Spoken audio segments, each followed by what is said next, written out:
Good morning, traders. Anthony Crudele here, and welcome to NinjaTrader Live here on March 18th. We've got VIX expiration, FOMC day, and the band is back together. Craig Shapiro is back in studio. Good morning, everybody. Good morning. Good morning.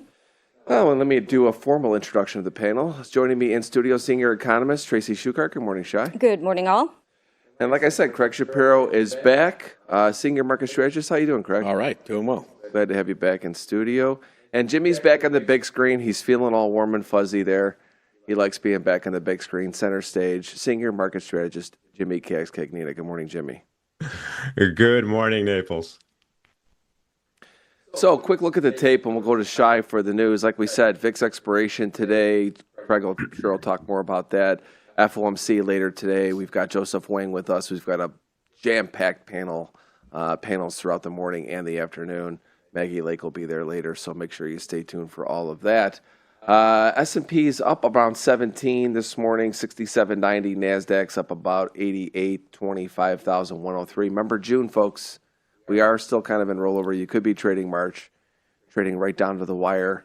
You know, somebody's knocking on your door saying maybe you want to move to June before you get all the volume is in June. So. Yeah. Russell up about 9. 25.45, Dow's up 100. Crude down this morning. Remember, we're in the May contract in June as well, off around 68 cents, just below 95 bucks. Gold is down 80, down to 49 and 25. Silver's off a buck and change to 78.74. 10-year yield this morning comes in at 4.19. Bonds are up a little bit this morning. And kind of mixed against the dollar, pretty much flat, everything against the dollar, not much there. Bitcoin's back down just below 73,000. And again, I think the big tell yesterday was the fact that equities were bid with crude oil up, and equities continue to show that strength. And we're going to talk a lot more about that this morning as we dive into the panel. But before all that, Shai, the news. All right, so this morning, literally right before we went on air, we found out that Iran's oil infrastructure was hit for the very first time. They said a part of the South Pars gas field was attacked, and the Ayasula oil industry facilities were also attacked. So we did see oil prices spike on that and have since come off a little bit. Earlier, we have Turkey emerges as kind of a revived route for Iraqi oil amid the Hormuz crisis. We did see oil pull back significantly overnight on this news. So there's the Iraq-Turkey pipeline. This has been out of commission for more than a decade following bomb attacks by Islamic militants. So they've decided to bring this pipeline back online. Now, this will take some time, but the pipeline can move up to 1.2 million barrels a day. Obviously, that's at full capacity. It will take time to ramp up to that, but oil seemed a little bit relieved that we have an alternate pipeline to get oil to the market from Iraq. So we did have that going on. We have 90 ships have traversed the strait since the conflict began. Now, most of this is Iranian crude. So far, they account for 3/4 of the 27.2 million barrels that have left the Persian Gulf since March 1st. That's according to data from Kepler. That amounts to about 1.2 million barrels a day for Tehran, compared to pre-war daily level of 1.5 million barrels. But given the oil price spike, this is a lot of money for their coffers. And we have Russia also emerging as the winner in all of this. Russian oil bound for China has been diverted to other countries such as India, South Korea, Japan, and that's likely to push oil prices higher. And if you remember, we had a price cap on oil prices so as to kind of limit their ability to keep funding the Ukraine war, but that those sanctions are on hold right now in order to get more barrels to the market. Now, moving on to tech. In tech, NVIDIA got Beijing's nod for their H200 chip sales. If you Remember, we were going The back. H200s. They were going back and forth on that. And so initially the U.S. said you can't sell them to China. And then they said you can. And then Beijing said, no, we don't want them. And so now they got the nod approval on both sides. And, that market once generated about 13% of NVIDIA's total revenue. And so good news for NVIDIA. It is slightly up in pre-market on that. We have Alibaba is raising its prices for AI computing and storage as much as 34%, hoping to recoup those hefty investments. So we might find that all of these investments that they are making is going to raise prices overall, but we are seeing this from Alibaba. So far is the first one. Moving on to private credit, we have PIMCO sees private credit strains triggering a wake-up call on liquidity risks. So they said, after we've had several high-profile blow-ups and redemption pressures at some of the largest global private credit funds, and PIMCO has said the big lesson from all this from an investor standpoint is this is a bit of a wake-up call. People will think a little more carefully about where they deploy capital and liquidity risk they have taken and whether or not they're being paid enough for that. And then we also had a warning on 6th Street, from 6th Street, that's come out with a warning on private credit. They said, while some may believe today's volatility is only a minor episode to be weathered, we believe there's going to be an honest reckoning for the sector, resulting in a healthier and more resilient direct lending industry. They sent that out to a letter to their clients. And in the crypto markets, the Senate stalled crypto bill looks like it is indeed making some progress. Senator Tim Scott, who heads the banking panel overseeing the market structure bill, said at the Digital Chambers DC Blockchain Summit that lawmakers may see a new draft of at least stablecoin language as soon as this week. This has kind of been talked about over the last couple of days or so, perhaps maybe why we have been seeing a bid under the crypto markets. And then I have to do an XRP announcement for one of our producers. Ripple? Are we really going there? Yes, I'm doing that. Who is it? Who is one of the producers? For Austin. Austin. So, should have known. I knew it was him anyway. XRP announces full institutional expansion across Brazil, covering payments, custody, prime brokerage, and treasury, in addition to filing for a VASP license in the country's central bank. That one's for you, Austin. And then on to data really quickly. We do at 8:30 a.m. have a PPI. Normally this would probably be a big deal, but given everything else that's going on, likely not so much. It definitely will not affect the Fed's decision today. At 10, we do have factory orders, durable goods, cap goods, and then, of course, at 2, we have FOMC and Powell speaking right after at 2:30. Is this Powell's last presser? It is. No, one more? One more. He's got April meeting also. Yeah, I just didn't know. All right. Yeah. Well, should be interesting nonetheless. Let's see what he says coming out of all of this. Again, good morning, chat. Yeah, Austin's dancing around the office now. For sure he is. Yeah, I know. I see that in the chat. I'm notorious for busting Austin's chops. I'm always late to my mic in the morning, and I do that kind of on purpose. While I'm making my espresso, I like it hot, right, for when I get to listen with Shai to go over the news. Quick kind of update. Remember, before I get to Craig and see his thoughts, yesterday I said I was going to be flying one of you all that are out there in chat to Miami. You see that link from the Nightbot? The Nightbot's one of us. One of us. Yeah, so if you want to click there and get a chance to come to Miami, we've also got a London event coming up in June. So sign up if you want to get a chance. Fly you out. Come see you in Miami for the festivities. All of us will be there. Yep. The whole Ninja Live crew will be there. Everybody that you see on a regular basis. I think the only 2 or 3 are Leo and Kane. Leo Kane can't make it. They have another engagement. You know, they're filming a movie together. We'll talk talk about that later. So yeah, they couldn't make it, but nonetheless, all right, Craig. Today is a day you've been talking about VIX expiration. I think kind of been more important. I think in your recent conversations lately than the Fed. Yeah.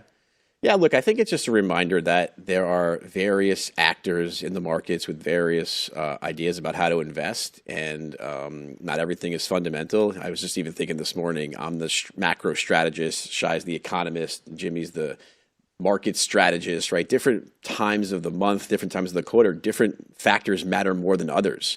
It's not always about the fundamentals, not always about the macro. Maybe it's just about technicals, and certainly into expiry weeks, the positioning of options matters more. It's an enormous flow. It overwhelms everything. And so what you wind up having is on Wednesday morning today, you have the VIX expiry. The reason that's important is because, based on the activity over the last, several weeks, there's been massive positioning of VIX calls that come off the board today. So that's been a factor that we've seen, trade in the tape, over the last few days and weeks, is that as the VIX was moving higher, we accelerated positioning upward. Dealers were short negative gamma. That kind of took us down a couple weeks ago. That positioning is now coming off the board. So that balancing factor where dealers have been chasing the tape higher and then balancing it, that goes away. And then on Friday, similarly, with quarterly options expiry, $6 trillion of notional exposure, the biggest options expiry ever. Again, that's been pinning positions. And so once we remove those positions from the tape, then the markets go through a transition where the probability that the stuff that we talk about from 8 to 8:30 matters a little bit more. Doesn't mean it's necessarily going to lead to a crash or a blow off top. It just means that the odds that it could move the markets more directionally is increased, because that positioning that dilutes the tape, it goes away. And so today's important because we lose that VIX positioning. People who are more concerned about the geopolitical now will start putting on VIX contracts for April in a larger degree, because a lot of that position will be, can start to roll. So, and then similarly for Friday, we'll have hedges that roll to April or to June. And so I think those flows really have become much more important, and clearly in the era of zero data expiry, those flows are important too. And so I think the markets, as we push through, and Jem Carson talks about the window of potential weakness that opens up starting really today and accelerates through the next couple of weeks. The other thing we have is, as we push through this week and into next week, we lose share buybacks, right? 45% of the S&P buybacks go into blackout starting today. That will rise to 80% by the first week of April. So that flow from share buyback support starts to dilute as well. And so when you start to lose some of the support from the options expiry flows and the share buyback flows, again, you've opened up the potential here for more movement in the tape in either direction, right? If the president comes out today and they make a deal and Hormuz is open tomorrow, we're going to explode to highs pretty quickly. On the flip side, right before the show, as Tracy mentioned, Iran's energy infrastructure is attacked. Now that you've lost that diluting exposure to balance the tape, we may move in the other direction more rapidly, and people will say, "Oh, you remember when we said the markets weren't moving on the Iran news? Well, now they are." Right. And so I think that's the dynamic that is important to keep in mind. Not everybody is thinking about the tape in the world and investing in a similar way. Yeah. I mean, and the tape showed us that yesterday. Like I talked about all morning yesterday, the S&P was up with crude oil. It's a dynamic you've not seen since the beginning of this war. And when you look at it again today, S&P now is coming off a little bit, pretty much flat on the day. Crude oil still sits. Well, it's actually crude oil is rallying just a little bit. And again, will that hold throughout today? I think that's something that we have to keep an eye on continually, because if crude oil starts catching a bid and equities are going back to getting weaker, then you go back to that trade that's been working, because again, everyone's like, does someone know something? No one wants to be the last one to sell the equities or the last one to buy crude. And so those trades get chased. Yesterday, again, different dynamic leading into expiration. When does that come off the board this morning? Right at 9:30. Right at 9. So in the open, we have potential clearance of that behind us, and then start focusing more on the macro. Again, and you're almost seeing that happen real time here with the tape, as the S&P has turned a little bit softer as crude is caught a little bit of a bid. Jimmy, in the overnight tape, what'd you see? Yeah, I mean, interestingly enough, this correlation between the 30-year Treasury bonds and the equity markets is strong and positive right now. I'm just looking at almost over 80%. It is over 80% if you go with a 21-day look back. So kind of they're moving the same way again, and which is interesting. But money's flowing into both of these asset classes at the same time, which isn't surprising actually, because there's a certain point when, like yesterday's 20-year auction was pretty good auction. I mean, there's a certain point when some of the larger institutional funds are going to say, hey, these bond prices are low and then the yields are high. It might be a good time to kind of get involved with it right now. And I think we're seeing some of that. But, again, this correlation you're seeing on the screen is pretty darn positive between the 30-year bond, the longer end of the yield, and the S&P. So that probably will continue. We're also seeing just kind of, and I'll talk about this in the Edge report, the crude market actually is really interesting trade so far. I mean, we're really, we found price happiness. I have a line in the sand at 94.77, and I'll talk about that a little bit. It's like after the dust is settled, after we had that huge red candle with huge shadows when I was when I was in the airplane on Sunday the 9th, it's settled down to kind of a price happiness level, and all things withstanding, the market's absorbing what's going on really good. Futures markets are very efficient in doing that. Yeah, we have a day or two where everything's out of whack, but things are kind of consolidating here. I'll show that in the Edge report. Got it. Yeah, and crude oil stopped in an area that I think makes sense as well. When you look at it technically, you just look at short-term moving average. I like to look at that to see the strength of trend as we've pulled back down in crude oil. And we're continuing to hold just short-term moving averages. I always believe you should have up like an 8, 9, or 10 period moving average. I have an 8 period up, and they pretty much went right to it overnight. And we've been grinding and holding above that now, even prior to the war. And it just shows you that it's a strong trend. We actually went back to, I think, to the opening days of the year's VBAP, which we talk a lot about. Not yesterday, but last week when we had that sell-off. Again, it's checking all the boxes, and it has been since the beginning of January. Again, if you even if we go back to the shy, right? Even if they say we made a deal, everything goes back to normal in terms of what we're looking at from geopolitical risk, right? It doesn't fix this. No, not even close. It will take weeks and weeks and weeks, because once you start pulling gas and oil production offline, you can't just, it's not flipping a switch and turn it on. You have to do it very slowly. And so you're still going to have missing barrels from the market, and you're still going to have a backlog of ships going through the strait. Even if everything cleared up tomorrow, it will still take weeks to sort itself out supply chain wise. Yeah. I think what that type of news would do would really just help equities. I mean, that's what it would come down to. I think oil would probably sell off initially. You get the people that, those damn speculators, get them out of the market, right? I mean, it will probably get bid back up again, though. But, you look for a place, for it to start to stabilize, and it'd be a buy again. Yeah, I mean, I think the administration's finding there's an Achilles heel here. It recognizes that the oil price momentum is something that's, a particular concern, even though, Trump knows that we're an energy exporter. It's still, prices. I was looking this morning driving through. I'm like, how diesel's $5.29. I'm like, it's starting to be, clearly, some sticker shock. So, and the longer it lasts, the more it becomes a problem for the administration at the midterm. So, I think he's sensitive and wants to do something. But you're right on that headline. It'll fall, equities will rally, and then people will be like, okay, then what? And prices won't fall rapidly, right? And people are like, what's going on here? So it's going to be challenging. It's going to be tough to see. I think really what gets oil down is if this has become such an issue that we go into a recession, right? That the consumer really is demand would have to right. It's that demand destruction story. I don't think we're there yet, but look, a few more weeks of these elevated price levels, the consumer's going to has been tapping out increasingly anyway. We'll start to see more companies. I think FedEx reports tomorrow after the close. Carnival reports on Friday. I know Macy's and General Mills were this morning talking about a weakened consumer. We'll start to see more companies talk about how oil prices will start to impacting them. That could filter through the equity market too if earnings are not going to come through. A forward outlook start to deteriorate because people are starting to sit on their hands here because of the higher oil prices. So, yep, Jimmy, I want to go back to you. Metals. Go ahead, Jimmy. I just wanted to Craig's point. I mean, all the companies you just mentioned, are very sensitive to things like ultra low sulfur diesel, and that's just been rocketing high. It's up over 50% since this whole thing started, and doesn't look like it's going to settle down at all. So this is part of the supply chain. This is a really important input. This is this is the transportation supply chain, and it is very, very expensive right now.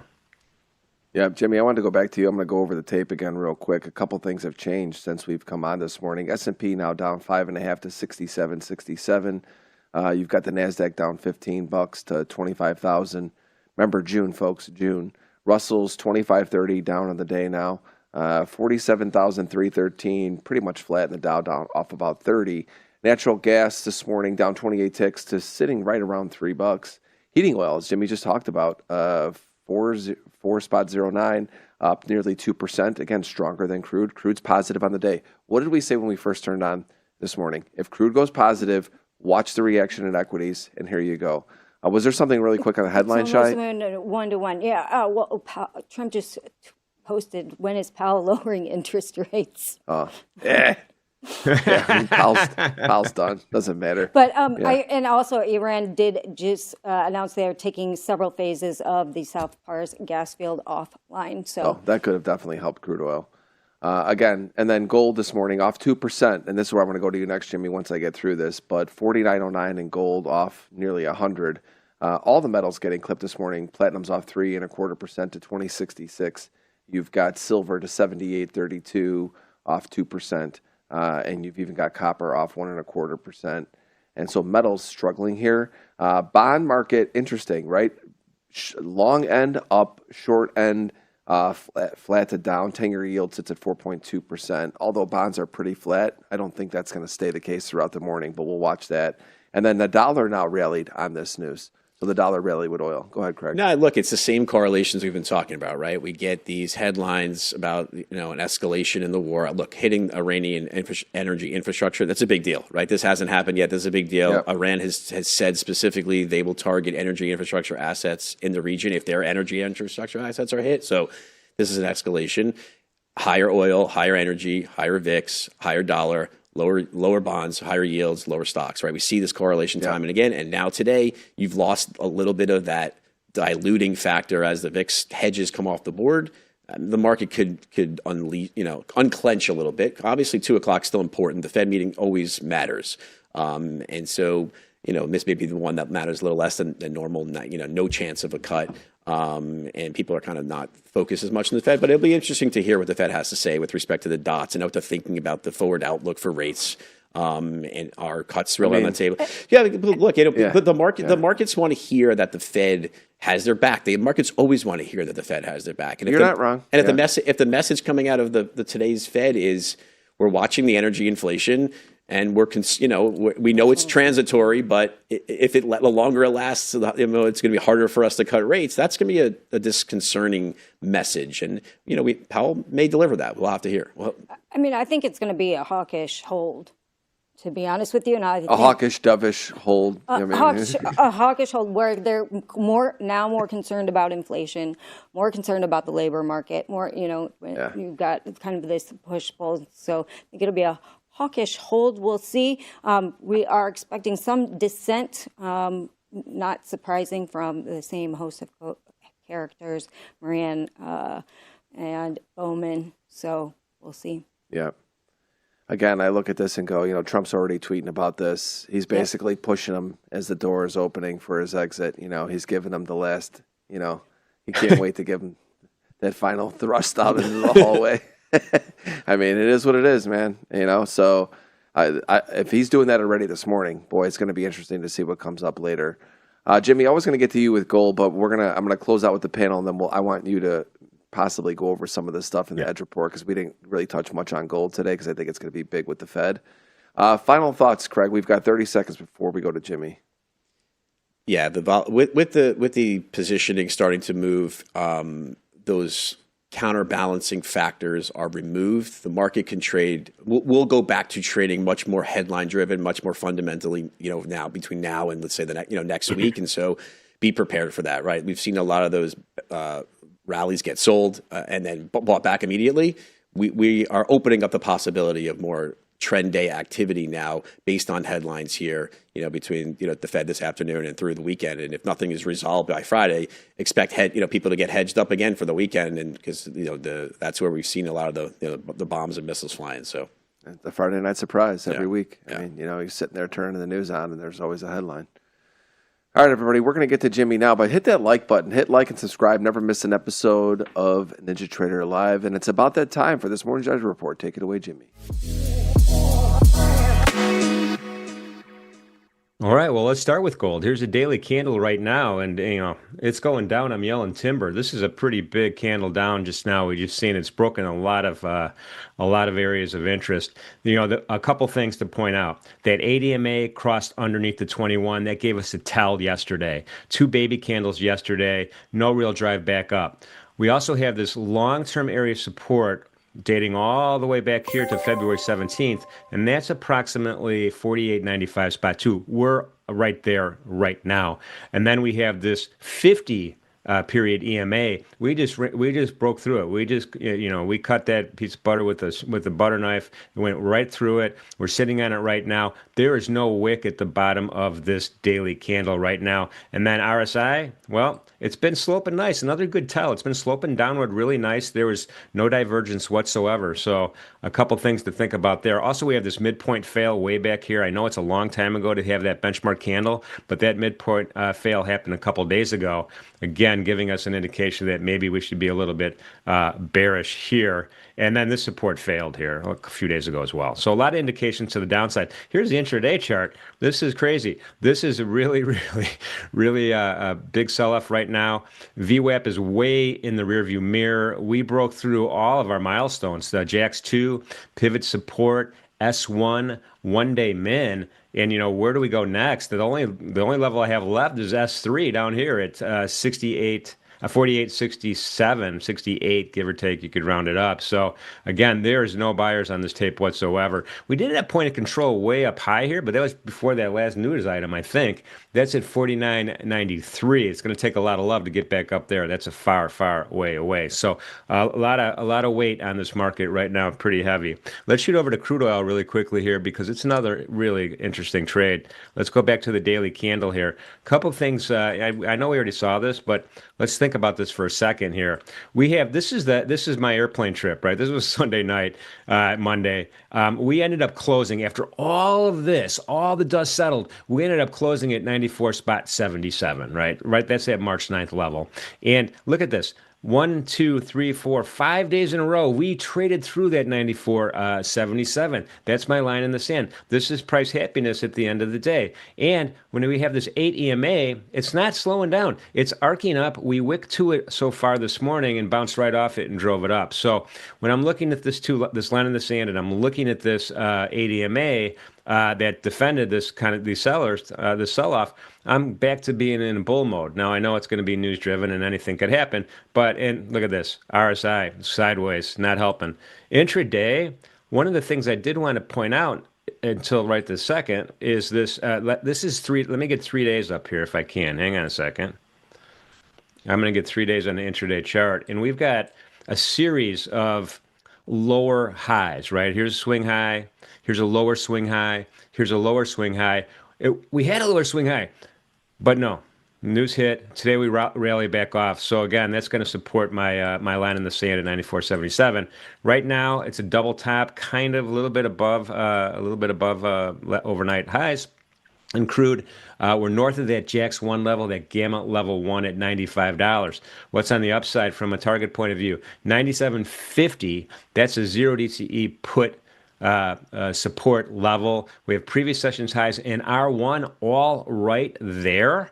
So a lot of areas of interest up here if we could drive up higher. We'll see what happens right now on the news. Very news driven.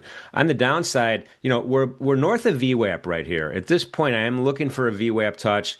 We're not there yet, obviously, but a little bit of a, regular fib retracement back down could get us to that point of control at 94.19. It's a pretty important point of control right now. So we'll see. Oh, all right. That is, thanks, Kevin. That is this morning's Edge Report. Back to you, panel. You're with us still, Pitbull. Shy preview of the news. All right. So I got yelled at by PPI Kevin. final Final demand year over year is supposed to be 3%. Ex food and energy year over year, 3.4% is the survey, and we should get that data in a few seconds here. And came in hotter than expected. PPI final demand year over year came in at 3.4%. Prior was 2.9%. And ex-food and energy came in at 3.5%. Prior was 3.4%. So it did come in much hotter than expected. Craig, we got the oh boy from Craig. Oh boy. Oh boy. Oh boy.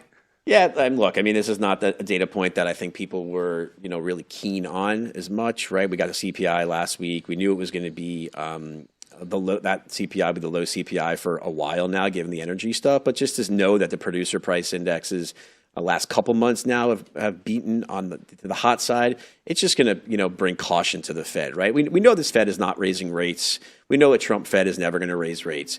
But this idea that a new Fed chair is going to come in here and be able to really strong arm the Fed to cut rates to address what we think is what we've been seeing in the labor market deteriorating, just going to be very difficult, right, with the inflation. And now the headline inflation momentum continues to move higher because the energy stuff, it's just going to be difficult. Markets are going to keep pricing out Fed cuts. We're seeing that reaction right now in 2-year yields now to the highs of the day, back above 370, curve flattening, which makes sense as well. So just a tough dynamic here. So if you're looking for the Fed to alleviate any concerns about a slowing in the economy, it's going to be challenging to get that. Shar, we got to get to Joseph Wang, but real quick, give us where was that in the range for this data today? Just give us a quick 30-second elevator pitch on what happened here. So, I mean, as far as it's much higher than the survey, month over month, year over year. And I think this is going to be concerned because if, this filters down to the consumer. If producers are paying more money for things, this goes, they're going to pass that on down to the consumer. So we'll have to see. I think the next CPI print will be very important. And what month was this data So this was February. We're all caught up. Okay. So actually the higher crude prices, which mostly started in March, haven't even really hit this yet. So again, this is, I think something that's going to be, correct. You got to expect the next ones to be a lot hotter. So we'll see what expectations look like. Quickly, Jimmy, quick look at the tape when you saw it coming out of the number, quick reactions. Yeah, I mean, everything's turned around, right? So we're E-mini S&P tracking that JAX 2 level at 67.50. Looks like we're going to make it maybe even before I'm done with the sentence. And then previous sessions low is 67.15 I'm looking for in the ES. Yeah. Got it. Yeah, that's going to be a key level to watch this morning for sure on my charts as well. Panel, thank you so much. All right. Shai, preview of our guest. All right, we have Joseph, our guy for FOMC. He is our Fed guy. Our Fed guy, CIO at Monetary Macro. He used to be a senior trader on the open markets desk at the Fed. So we're going to talk to him about what he thinks is going to happen in this meeting. Yep. And let's take a look at who else will be on the network for today. Very, very busy day ahead of us. Of course, Joseph Wang is with us here. Very excited about that. Then we follow that up with Tape Talk with Farm. We go to Trade the Open with Leo and Kane. Midday markets, we're going to have Nick Fortick, XYZ, and Stowe, and they actually get together. There's going to be 4 or 5 of them, as we know, around 10 Eastern, so stay tuned for that. And then the live FOMC coverage later this afternoon. Maggie Lake hosts the panel, Craig Shapiro, Shy Girl, Blake, and Jimmy Cagnina. And then Trade the Close with Joey, Selma, and Jack of all trades. All right, let's get Joseph in here. Joseph, good morning. Hey, good morning. Thanks so much for having me. It's a pleasure to be here. We love having you here, Joseph. Honestly, I say this all the time, every time we're on together, but really nobody kind of cuts through the fat like you. I think you have the ability to talk to the high level, macro people and the people like me, out there who kind of get it, but not like you. And I think it really helps us each and every week. So we always appreciate it. You heard this morning's data. It's been a month since we had you on last. We know the market dynamics have changed quite dramatically. Just curious, maybe initial thoughts on the data and just where you see markets right now and what you're really focused on. So I think this data, everything we're seeing is being superseded by the big geopolitical events that we're seeing in the Middle East, and that's feeding into the economy through a very large global energy shock. So you would think that that kind of puts the central banks in a difficult position, but historically, I don't think it's that difficult. So when you look at the market, as you and your guests have been noting, that the market has been viewing this as kind of a hawkish shock, whereas energy prices go up. The market in the US is pricing in fewer cuts. In the US, just one cut right now. In other countries, it's pricing in outright rate hikes because it's thinking that these higher energy prices is going to make inflation a bigger problem, and that is totally true. But one thing that's a little bit different in the US is that the US is a dual mandate central bank. So it's not just about inflation, it's about employment as well. So I think it's understandable if you see, maybe pricing in rate hikes abroad in the Eurozone and so forth. But in the US, it's a much more difficult call because an oil price shock is also contractionary. And we are already in a place where the labor market has been weakening. After revisions last year, we basically created, say, 150,000 jobs. That's not a lot. And last month, we also had outright job losses. So the Fed is in a place where the labor market is definitely weakening, and we have the prospect of a shock in oil prices. According to the standard central banking playbook, which you learn if you go to central banker school, is that you look through these negative energy shocks. That's what they did in the past. So in 2003, when the US invaded Iraq, there was a huge spike in energy prices.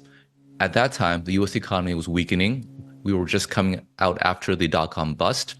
And the Fed basically continued to cut through that, reasoning that these oil price shocks, well, they're transitory because oil price can shoot up a lot now, but it's probably not going to shoot up continuously next year. And also, monetary policy acts with a lag. So even if you do something with rates right now, by the time it feeds into the economy, maybe 12 months from now, this oil price thing could all be over. And that was the right call right after the invasion was very quick and oil prices basically imploded. So it was a good call that the Fed didn't react to the oil price shock in 2003. The exact same thing played out in the early 1990s, Operation Desert Storm. Again, the Fed looked through this, and they were correct because oil prices spiked and quickly then imploded. So I actually think that the market is way too hawkish right now. I think that given that we are going to have a new Fed chair, and given that we're probably going to have a few dissents today, there's enough cover and there's enough, I think, orthodox central bank thinking to look through this shock in oil prices and to focus more on the deteriorating labor market. So my best guess is today, nothing will happen. We'll have a few dissents, but as the composition of the FOMC changes with the new Fed chair, and who knows, maybe Chair Powell resigns and Trump appoints another dove to the Fed, we're going to get a few more cuts than the market expects this year. I totally understand where you're coming from, but I guess the one thing that I think about here is time. If this is not done sooner than later, that story doesn't work out the same way. Because as Shai talked about, this is not like something that you can just kind of pull back easily when it comes to oil. And so you wonder if this goes on a little bit longer than, I don't even know what most are anticipating. They keep kind of give a timeline, but those timelines are never really something I think the market necessarily maybe completely pays attention to. I think they are aware of it, but at what point does that not be the case? That does this play out to where all of a sudden this is massive an inflation problem? So I think I agree. Actually, this looks like it's going to be something that's quite serious. We've never had the Strait of Hormuz closed before, and as Tracy showed in her really great Substack article, there's not a lot of solutions to this. You can release these reserves, but the flow rate is quite small. So, but the thing is that from a central bank's perspective, they don't know how long this will go on. And if you have a central bank that wants to cut rates, and I think as we have a new Fed chair, that's going to be the tenor over there.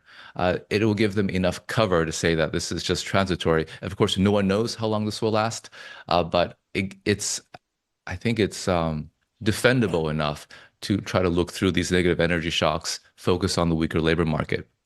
And one thing I also note is that the rates market hasn't really viewed this so much as a growth shock. I think in part because the equity market has been quite buoyant. Now, when I look at the charts, it does seem like we're losing momentum. Maybe we're getting some support into OPEX expiration this week.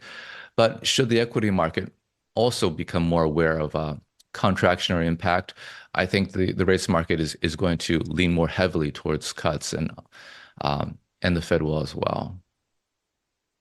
Yep. And how we know no rate cut today, obviously, but how important is the language going to be, and what do you expect from the presser, and how do you think Powell is going to express this, and does it even matter since he's leaving anyway? So he might not leave, but that's the thing. Out of the way, what I'm looking for the most in this meeting and in the coming months is just what does Chair Powell do? So historically speaking, if you are Fed chair and your chairmanship ends, you resign and the president appoints someone else to fill your spot. However, that's not always the case. You do have an exception historically, and Powell could very well be another exception where after his chairmanship ends, he stays on as a Fed governor, and he can stay there for a few more years and effectively becomes a shadow Fed chair, whereas because he was Fed chair before, because he has a lot of respect, and because he knows many people on the FOMC will probably have more influence than, say, Chair Kevin Warsh. So that is one possibility. And if that were to happen, I think that would structurally shift the expectation for rates a little bit higher.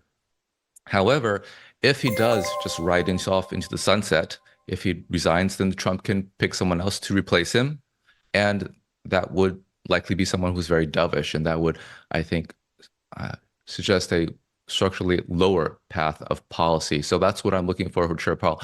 The language he says today, the dot plots and all that, that's not as important to me because one, as we noted, the composition of the FOMC is changing. And secondly, you do have this huge geopolitical shock in energy prices. And so all their forecasts they put forth is going to be inaccurate. More inaccurate than they usually are. so to speak.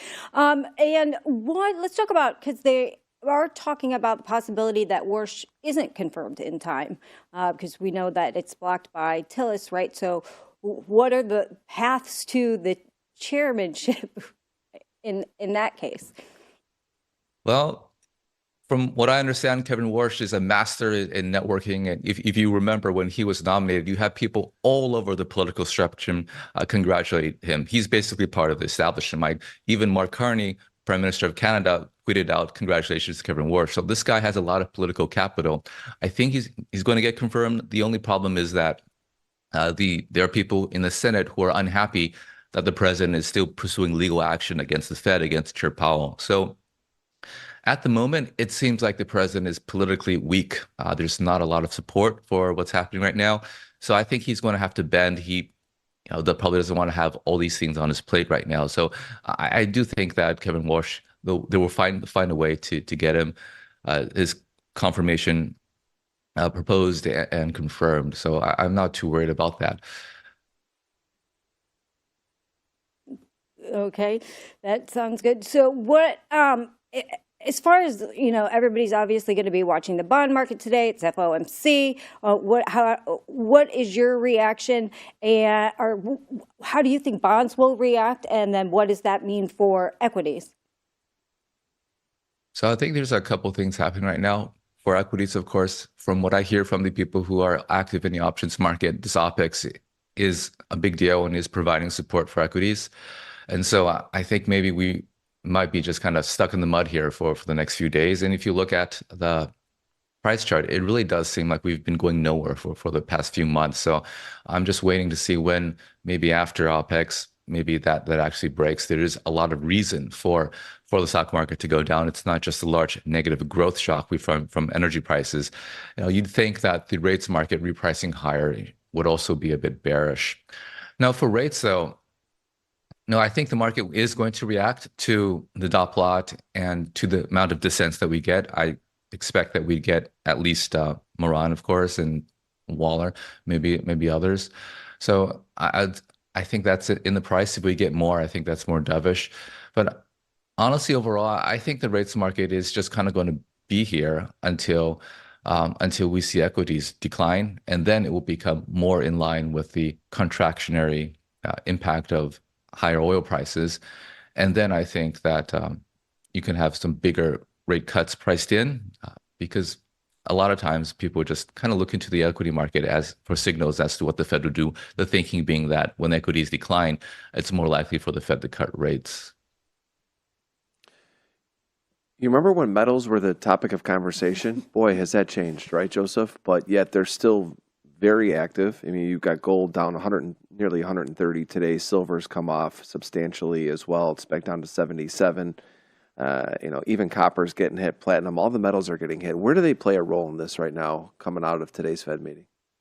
I think it is surprising, especially about gold. So you'd think that having geopolitical risk, gold would get a bid, but it's been going nowhere. And as you know, today it's looks like it's breaking its 50-day moving average.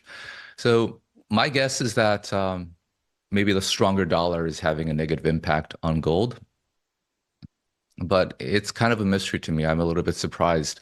So I think the next upcycle in gold is when the market is more firmly pricing in more cuts. Like I mentioned, my base case is that we're probably going to get 3 to 4 cuts this year. Right now, the market is pricing in 1. So I think when the market changes its idea as to how to perceive this energy shock as more of a growth shock, as more of a unemployment shock, and that forces the Fed to cut rates more, I think that's the time when we have a next leg up in metals. Yeah, and we'll end on this final thought from you with Bitcoin. I mean, Bitcoin has shown signs of strength lately. As equities were going down, I'm not somebody who looks at Bitcoin going with equities that much, but at the end of the day, when you're looking at this environment, you're looking at everything, you're saying, well, you know what was holding on pretty well during this time, and Bitcoin was. What are your thoughts on that? I still don't know what drives Bitcoin. Some people tell Nobody me does. It's the size of the Fed's balance sheet interest rates. It's kind of a mystery. Yeah. But I think one of the big real uses for Bitcoin is just to move money, especially money that is outside of the financial system, evading sanctions. And I think that right now, maybe because we have so much geopolitical chaos, maybe it's being used as a vehicle for maybe foreign governments or just people who want to, foreign organizations to kind of move money around. So I think that is a possibility. We did hear from Secretary Bessent that they are engaging in some kind of economic warfare with Iran, trying to mess with their banks and so forth. So maybe you could have foreign organizations, maybe even the Iranian government trying to do something there, trying to move value around. Again, it's very opaque. I'm not too sure. It is strange for there to be geopolitical chaos and have gold sell off and yet Bitcoin go up. So, I'm not sure. Something's going on there, but I don't know what it is. Yeah. Well, we'll end it there. Joseph, like I said, it's always a pleasure to have you on Fed Days. Everybody in chat, make sure you go and follow Joseph. Check out everything he's doing. He's one of the best in the biz. Joseph, thank you so much. Thanks so much, guys. It's a pleasure to be here. Yeah, I mean, this tape, look at, you got Joseph's one of the smartest guys I know, and, we have you, Craig, Jimmy. It's a lot of this stuff is head scratchers, right? And again, I go back to the short-term day trader. We try to help everybody kind of understand like themes and what's going on. I continue to look at, the simple things. Crude oil caught a bid today. Again, equities got weaker. We saw hotter inflation data, right? We see how that markets are reacting to it. Again, the market dynamics, I think, is what you need to focus on a day like today. Bond markets are pretty flat going into the Fed, but overall, there's just a lot of things. You got to think a lot of people are getting spun around out there. Yeah, absolutely. And I just want to mention, CME does have a Brent contract. I would urge you to keep an eye on that because we are trading at a $10 difference between WTI and Brent because Brent pricing is geared more towards the Middle East. And so it's also a very tradable contract and also something to keep an eye on. It's up, almost 4%, while crude's up 1%. Yep.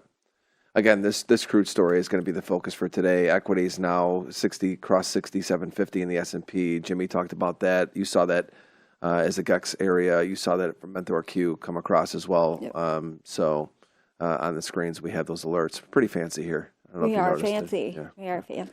All right, Shai, got to get to Farm. Thank you. All right, thanks. Farm, good morning. Morning, Dale. How are you doing? Doing good. Busy morning. We'll jump right into it.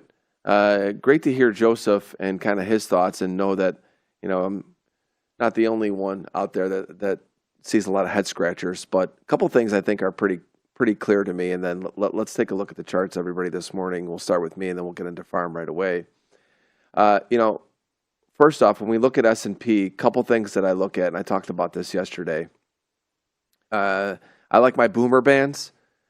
Say what you want about them. They've kept me out of a lot of bad trades, and really that's how I even started watching them, is because they really help me stay out of bad trades, not necessarily put me in good ones. I think we all can find ways to get into trades that we like, but the hardest thing is to find ways to stay out of stuff and stay out of markets. And when I look at the Bollinger Bands, what's interesting about it is that anytime I see that mouth open like that, and I look at this and we have this move back up, and then it starts to come back down. If we start taking out these lows, it's like a domino effect, because it's showing that we're still in range expansion, and we could move down, I think, relatively quickly here in S&P if we start to go down today and you start to see crude oil continue to spike higher. I'm going to go to crude next. But to me, S&P is not out of the woods.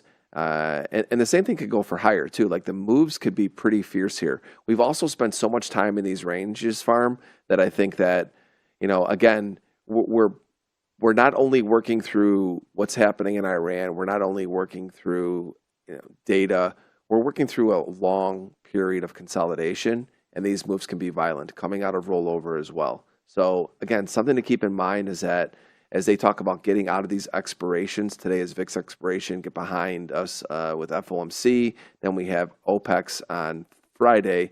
All of a sudden the market could start getting to become more of a trending type market, and it would not surprise me to see us finally start to make a substantial move, either back to the top of this range or maybe outside of it. The reason why I even mentioned that, because it's not saying, I'm bullish or bearish, because honestly I don't know, but it does tell me that I think at some point this fade moves back into the middle is eventually going to happen, and when it starts to happen, you don't want to get caught on it. Something to take a look at as well that I think is important.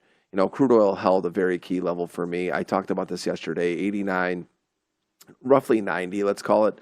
It got down to 91 and change. We had some headlines come out this morning, again, giving crude oil a lift. 8-day moving average, Bollinger Bands are wide open. Man, if crude oil keeps going up, I just find it very hard for equities to try and hold a bid. Yesterday, they held a bid with crude oil up. We had VIX expiration this morning. Since that moment, and Craig talked about this, literally the dynamic has changed. Obviously, we had data as well. We are now back to a tape where crude oil is up and equities are down. If crude oil continues to catch a bid today, everybody, just watch out, I think, in trying to buy dips in S&P. Again, trying to give people more awareness than anything. But I think that you want to be a dip buyer in crude. And I actually think, last thing before I get to you, is I look at gold. I mean, to me, gold is breaking down. I mean, gold is probably a sell the rally market. I see gold get to 48.22. I think that's where it's headed. If it were to fail to hold there, no good. Gold has to hold 48.22 on my chart. Otherwise, I think they're heading back towards these recent lows. So that's what I'm looking at. Let's take a look at your stuff, Farm. I mean, just like 6,600 wasn't the time to be bearish. Up at 6,800, probably not the time to get bullish all of a sudden, right? I mean, that was range low for how long? I mean, a long time, right? Before it broke down as NQ was weak. And so I've got my yearly level as 68.03 to 68.12 half, and I kind of worked my weekly levels around there. We got a quick peak above, what was that, 14 on the high? So anybody buying up there is, being a little bit optimistic, I think. And so, this move isn't a huge surprise. Obviously, it came on, some headlines. Then you get, VIX expiration. Then you get, the data. So, kind of a triple whammy or whatever there. But regardless, it wasn't the place to get all bowled up necessarily. And now here we are. We've come down. We've taken out Monday's cash hours low by, I think, a tick. And this could just be a 3-day range, right? So it doesn't necessarily have to be horrible. But you're right. I mean, the intermediate timeframes are pretty bearish. A lot of moving averages are pretty bearish. So it's really hard to chase rallies. This is the number one thing. So getting it in long up there on the 6,800s, it's very, very dangerous. For today, if we do see traction below Monday's low, then it's like, where do we go now? I mean, right? You've got thin structure coming off the Sunday night rally. I'll flip over to the 5. You can see we're right there at Monday's low. We had the overnight low on Monday night into Tuesday of the 67.17, roughly.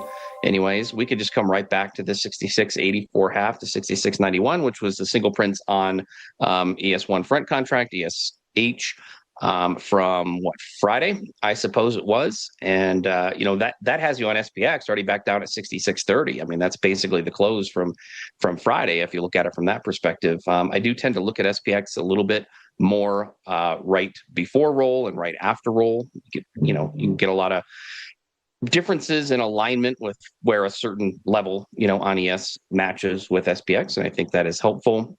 And so, that would look very, very different from how it looked yesterday and certainly how it looked during the Asia session. So I'm going to assume this is a prospective 3-day balance here. We've got FOMC. So to me, this means this would be prospective range low. So I was short up there and I've covered almost everything down here, thin runners for me.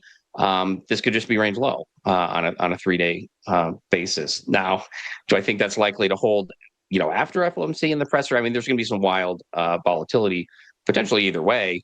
But I'll just tend to assume that this is range low for now. And then if we do get a clean break below Monday's low on a cash hour basis, it's going to look kind of shitty to retrace some of Sunday's rally. And then, some of Monday's action. I'll flip over to NQ because this is just so dirty on NQ, honestly. I mean, this is my M chart specifically. I don't back adjust, but I'm not even going to show you my non-back adjusted chart because since I'm using TradingView this week, it's a mess. But this 210 to 218, they've sold them 3 weeks in a row from the same damn spot. It's just the same spot. So, same deal, like getting too bold up there anywhere really above 25K has been a real problem for many, many weeks. This 835 to 874 was my key spot for H, really 25.090 to 115 half. It's my key spot on M that captured yesterday's high. Here we are, an excursion past it right up to 210 to 218. I've got a meme for this. I'm going to post it on X a little bit later. We've posted this. Oh, you're not going to plug it here?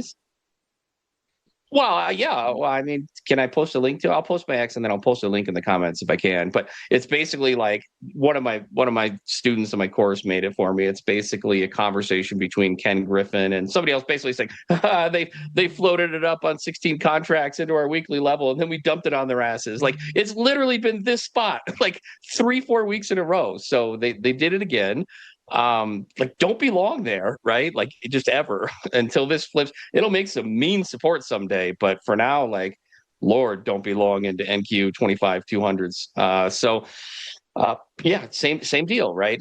We've got Monday's low down here held this 835 to 874 spots where we're coming into that again, prospective range low on NQ until proven otherwise.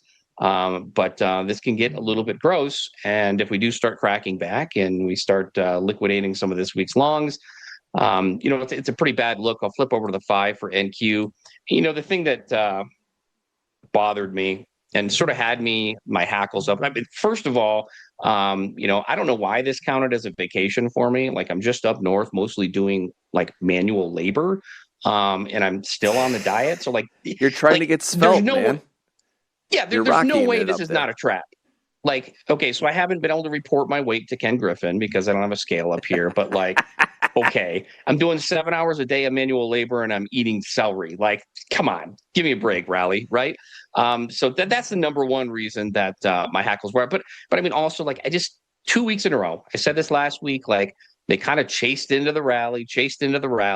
And that's just a shit look. Like let it pull back and then buy the dip. Like you really want to see strong accumulation off of a low, multiple day balance, then break that balance to the upside. Because again, intermediate timeframes are very bearish. High time frame is still neutral to me. Like I've said, it's just a 6-month range. Short time frames, we had, pattern of higher highs, higher lows. Bulls were in control, but intermediate time frames to me tend to mean the most for day trading, and sellers have that control. And so I just don't love to see chasing into rallies, and obviously, they're sort of regretting that now. But again, I'll assume this is a 3-day perspective range low. Basically, just look at Monday's cash hours low. And, we'll see if we rug through there and puke them out. And if we do, then, we could be coming back to the overnight lows and back towards the 6-month range low, which also should be respected as a higher time frame range low. So that's where I'm at. I do think things can unpin after this week. Once I start reporting my weight again, I might have a call with Ken Griffin around 2 p.m. Eastern today, 2:30. So if you see some volatility around there, that's what it is. But we'll see after we get out of this OPEX week, if things start to loosen up a little bit. You kill me, man. Honestly, I'm going to be at 2:30. I'm going to be thinking about you, and I'm going to be watching the Fed, being like, I wonder if he's meeting with Ken Griffin. Yeah. Oh, there's no, Fed but meeting? I mean, no. Bigger things scheduled for 2:30. Way bigger things happening. I mean, what are we talking about here? No. Again, Farm. It's this tape has done the same thing so many times. Again, it's like, I remember that somebody gave me an example one time of like, the dog in the room where you have the door closed, right? And you get in the room with the dog, and you got a young puppy, and you're running around, the dog's running around. And eventually when you open the door, the dog just like runs out, right? And that's kind of like where we've been in, right? Like I'm probably not explaining that the example the way that someone talked to me about years ago, but it's just always something that's stuck in my mind where it's like, you're always looking for a way out of this range, and eventually once you get one little window of opportunity, it's gonna jolt and go right to it. And I think that's what's happening here now. Again, when I look at the S&P from a technical basis, obviously the consolidation has been several months now. The news has been brewing. I think everybody now is almost been, I don't want to say trained to fade these moves, but because we've seen them so many times, you wonder at some point what starts to happen. And I don't know if it's lower or higher, but I do know this, that when I look at this from a technical basis and I start to see things the way that they look for me on the Bollinger Bands, the move up or down could start to get ready to be substantial. Like we've now churned enough where we're setting up for this potential move. And again, it could be a headline that takes us there. It could be FOMC today. We have expiration on Friday. All of those things kind of coming to a point now where maybe the tape has loosened up to do something like that. So we'll see. Today is a day where we get through the Fed. We're going to then be focused on Friday's option expiration. I'll say the last thing, make sure you keep an eye on oil today, everybody, because that's going to be the one that tells us, I think, really the tail of the tape. Crude oil went from being down, $3-4 this morning to all the way now back up. And I don't know what it is exactly right now. It's moving a lot. But that dynamic to me is still in play, so keep an eye on it. Yes, sir. We'll see you tomorrow morning, I think, Deli. I am out now until he rolled. That's it. He's gone, and there's nothing we can do about it. That's a Goodfellas reference. If you don't know, I like watching these movies. They yanked them. Did you guys see that? That was quick. It's kind of an awkward end there, but anyway, nothing's normal with Farm anyway. It's really on point. Oh, there he is. He's back. Did they bring him back? Is he texting us? He's texting me. Hey, Farm. All right, Farm. Hey, all right, man. I'll see you in a week and a half. Even more awkward. What's going on here? What's happening? Where are we? Anyway, we're getting ready to go to, I'm totally thrown off here right now. It doesn't happen easily, but sometimes it does. Let's do a quick recap of what's happened this morning. Then we're going to get to Leo and Kane. Again, we had inflation data come out a little bit hot. We all know that the price of oil and everything going up, you got to be crazy if you don't think that there's been some signs of inflation. You saw markets move lower off of that. Saw some key GEX area at 67.50 get taken out. Crude oil went from negative to positive. Bond market's still a little bit flat. I think it's waiting to see what the Fed says. Powell is going to be speaking later today. That's going to be really interesting. Of course, we'll have a panel covering that. Maggie Lake will be hosting everyone on our team here to go over the Fed, and we'll see what that does. And of course, Farm will be talking with Ken Griffin on a private call. could be a big market mover. Could be. Shai's right here. You can't see her, but she's looking at me. She thinks I'm crazy too. But yeah, that's kind of the morning, and we'll see what happens as we've now come out of VIX expiration this morning, and we start to get focused on FOMC. All right, everybody. Well, it's time to trade the open with two guys that are here with us each and every Wednesday. It's time to trade the open with Leo and Kane.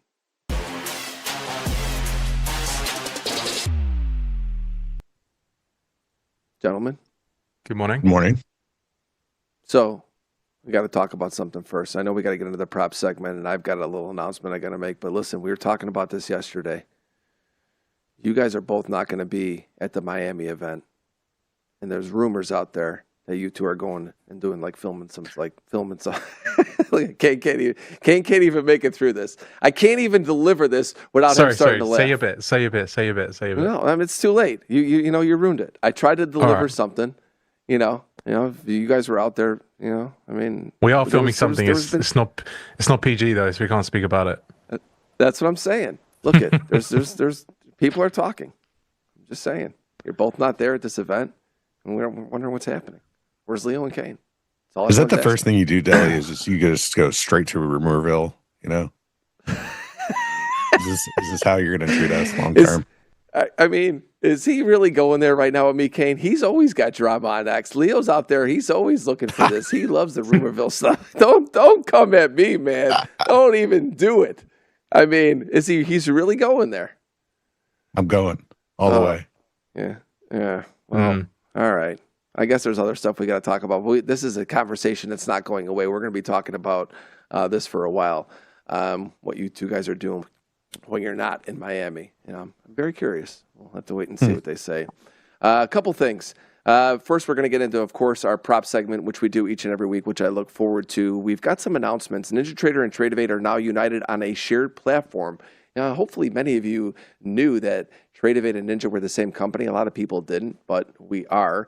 And we're combining Expanded Across with the same execution that you trust. So you're going to have one login across mobile, web, desktop, and the trading dashboard with your accounts and workflows ready from one place. So you keep everything the same, and we hope that more and more people start to go that are on Tradeovate and go and check out the NinjaTrader mobile, which we've talked about a lot, you and I, Leo. This is really where the mobile should be used if you're looking for the more updated version of it. And so, again, reminder that all of that is happening. And important that everyone out there knows that we are one. We are one. So, Leo, we're going to start with you again this week, and we're going to get into the technology side of things because a couple things have been coming out important on the technology side with NinjaTrader and Tradeovate prop. So let's begin with you this week. I mean, the most important one is the lockout feature is out there in the wild. And you know what? I've seen a lot of commentary just around socials about how useful it is. I've seen people in Discords, post that, hey, I'm done for the day. I'm locking out. So people are using it. I think a lot of value is already being gained from it. They're giving feedback on things they want, maybe additional features. So I think all in all, it's being well received. And most importantly, I have not seen any issues with the lockout feature causing any other glitches or anything like that. So kudos to the NinjaTrader Tradeovate team for rolling it out with just proper execution. It works well. It's straightforward. You lock out, it auto closes any trades you have open or any positions you have open. So definitely the lockout feature. And please listen to Deli and start using the NinjaTrader mobile app. It's actually a great mobile app as opposed to the old one that we won't name names of. So definitely log into NinjaTrader mobile, get used to that. It's a lot better than the older versions. So those are the two things for me is making sure that you're using those features they're bringing to the market. Dark mode, not yet, but Deli, will you please? I mean, tell the boys at NinjaTrader to put dark mode on the mobile. Kane, you know how I feel about this. I can't stand light mode. If I see somebody with light mode, I can't even look at their screen. But again, one quick Fine, note. fuck me then, I guess. Damn. I can't. Kane is on when I'm watching. Well, look at you're giving me shit about light mode, dark mode. So when I'm watching Kane, well, actually, yeah, I can't get this right in the camera. You think I know by now? I'm watching Kane. I'm watching Leo. It is what it is. Light mode, dark mode. Well, I kind of split the screen. People are asking questions. I want to go over this again. One login. Your existing credentials give you access to NinjaTrader Prop and Live across the NinjaTrader mobile app, web, desktop, and trading dashboard with your accounts and workspace accessible. So everything's connected. So if you're on Tradeovate, you want to get into Ninja, you want to get on Tradeovate, Prop and Live. So that's what it is. Is that And out again, I now, know we'll Dilly? continue to get chats in. Yeah. Huh. That's why we're announcing. You think we're announcing, stuff that's not there?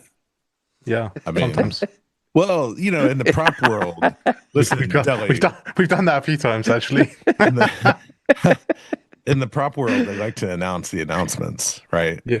There's a big thing coming It's coming. for a Yeah. couple of I know. weeks. Yeah.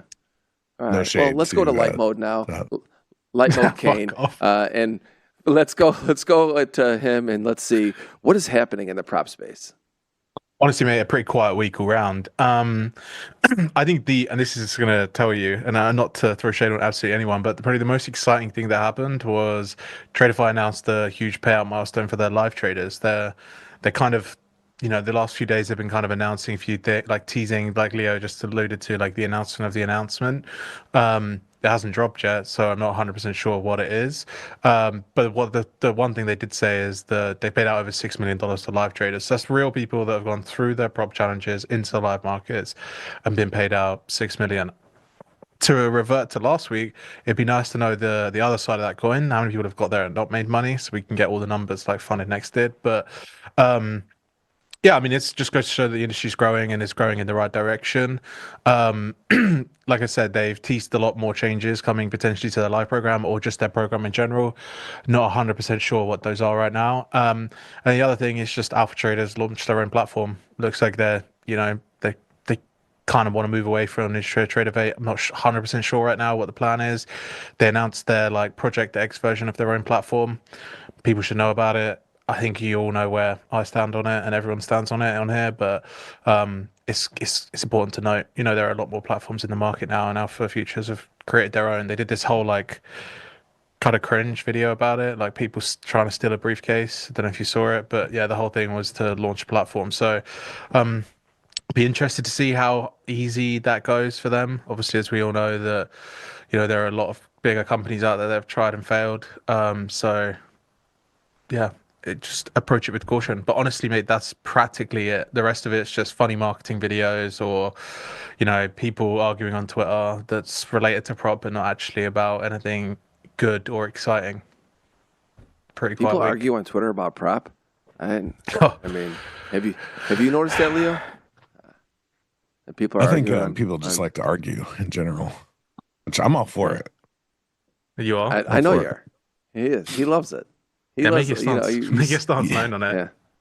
Yeah. We should see. Let's see if we can get PAX fired up. We got to put something out there. We won't tell them, but tag him. How are something. we going to do it? I like when he gets. I don't know. We got. It's very easy to get PAX going. Honestly, it is. I mean, I enjoy it when I see him going out there into other people's threads. All of a sudden, last night it's kind of a funny story. Right? I know. If I ever see PAX night, on stages, I get on immediately. I want to listen. Last night it's 11:30. I'm sitting back. I'm chilling. I'm streaming this show, the Terminal List, Dark Wolf. It's pretty good. And so, I haven't had time to watch TV much late. I'm sitting there. I'm having a glass of wine, and it's like 11 o'clock. Of course, I go in and I check on Twitter, and I look on Twitter, and it's like I'm just throwing through it as I'm waiting for the intro of the show. And I see Pax he's in a Spaces. And I'm like, it's almost 11:30 at night. I'm like, what the hell is he doing, right? So I'm like, okay. I go in there in the sneak, right? Not with me, so they don't see it's me when I'm in there. So I sneak in there, and there's like 60 guys in there. I hear him, and he's like, yeah, this is how I go from 40 to 40 lat. And I'm thinking to myself, It's freaking 11:30 at night. I go, he's doing this shit at 11:30 at night, and he's telling me why I told him I'm going to call him today, and he wonders why he's got heart problems because he's up at 11:30 at night doing spaces, getting worked up about position sizing. Pump the brakes, bro. I'm going to tell him. It was pretty funny. I mean, I was in there, and I'm cracking up. I'm drinking wine. I'm sitting back chilling, and I'm like, and this is what he's doing right now? You got to love him. If there's nothing else, he's passionate. We've all got love for the that, game. but That's for sure. he's got love for the game. Yeah. But I snuck into that Spaces listening to it last night. I wanted to go in there and be like, Pax, go to fucking bed right now. Get out of here. Should have joined as like a random account and been like, Pax, go to bed, brother. What are you doing? I mean, really, just be done. Anyway, all right, guys. Always fun to be with you. Take a look at markets. Hopefully, a busy morning for you guys. And I love when you guys get the whole crew in there. It's always fun to watch all of you guys together. I'm out again next week. I don't want to hear about it. I got to go to Chicago. Deli, I'm going to cold weather. Every other week you're gone. I know. He's retiring slowly. He's going from working to working part-time to not working. He's just traveling now. I've never worked more, to be honest with you. I've never gotta seen be in you less. Chicago. That's exactly what I would say if I was retiring. I've never worked more. Like, give me a break. Like, get off my back. I'm going to play golf. I know. I do like golf. All right. Yeah. Well, I won't see you guys next week, but I'll see you the following week. I'll be here. All right, boys. I know you'll be here in spirit, Deli. Love, brother. All right. I'll see you in chat later. See ya. How you doing, boss? Pretty good. I'm long micros right now because Are you? yes, just I'm trying to catch the knife on this. This is actually it's there, but I'm expecting to lose, which is why I went to micros. So yeah. PPI, did you see what CNBC said about the PPI report? No, I didn't. It's I was hard to watching find. NT Live when it came out. They said it's hard to find a single positive thing about this. I mean, based on the commentary this morning, I think that might be an accurate statement. So I don't know. I think the market's going to absolutely hate it. Oil's back at $97. We're all just trading oil, really, aren't we? Let's be honest. Some way or another. Trading The oil inverse movement. of oil. Yeah. Yeah, I mean so I'm zoomed out quite a bit on a 60-minute time frame here, and we just continue to have a hard time getting Stand above 25,100. Yeah, I was trying to draw it out with a tool here, but you can see, this is a 4-week rolling profile. Yeah. And we just, from this liquidation here, we created this little LVN. We left it behind. So we have all this volume built up. Tried to build volume up here. And then once we left this behind, we built this low volume area. And we've tried 1, 2, 3. This is a third attempt to get through there, and Struggling. can't get above it. So Yep. it's a bit tricky because we are in the middle of the range now. So we're not, if we opened at the upper edge here, it would be a little more clear. But being in the middle of the higher time frame range, it is going to be, I think, a bit of a trickier move, even with the, the bearishness of, the war situation, the PPI numbers, et cetera. I don't have the greatest setup here, except for, we're right at the mids, the week mid, right here at 849.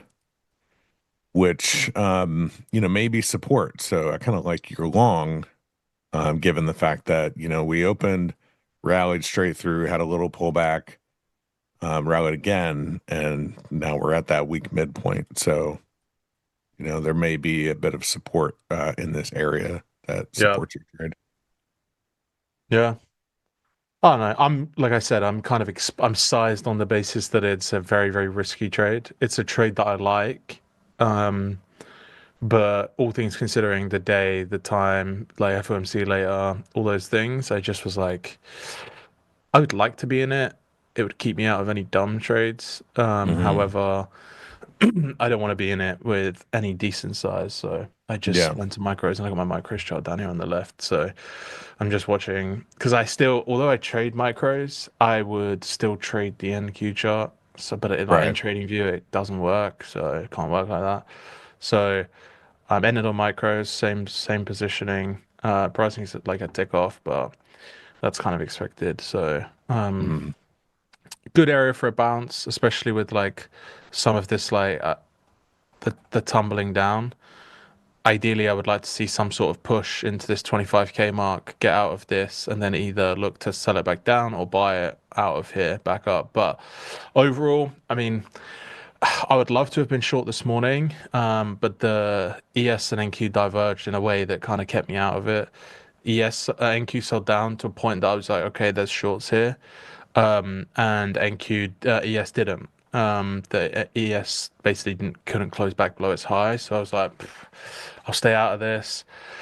And then I tried one long on the way down, just absolutely got cooked more or less instantly. And then I kind of Mhm. just sat waiting for it to try and find a bottom. And then as we got down to this 24,900s area, I was like, oh, you've got this 870 level here from basically the weekly open. It's in the OPEX weekly open.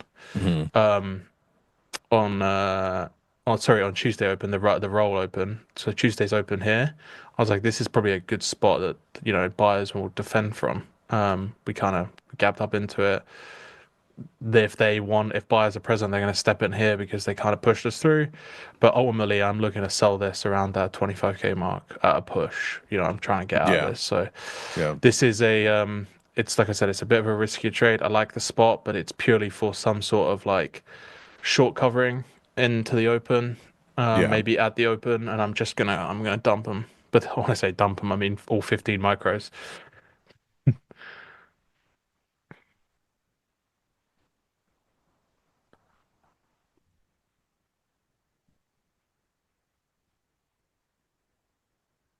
Chat, how's everyone doing? We haven't even said hi to the chat yet. I So know. I mean, we got to give our thoughts on the market, don't we? I don't know. Do we? Well, Guess so. if not for their sake, for your sake and my sake, because I value your opinion. Bitcoin holding above 70K. Where are my Bitcoin bears at? Are you you're still long Bitcoin right now? Yeah, from like 64. I say long, like I just bought a bunch of 64. Like I averaged in around 64. I gotcha. Yeah. Got a decent amount down there, so I don't want to give it up. But if they bring it all the way back down, I would probably buy a lot lower. I probably wouldn't add there. It's light versus dark. To be honest, chat, I'm gonna be 100% truthful. If TradingView don't sort their shit out, I'm moving off of it because every single day I get kicked off of this thing, and it's Wait, actually what starting happened? to piss me off. You'll see, actually, every so often.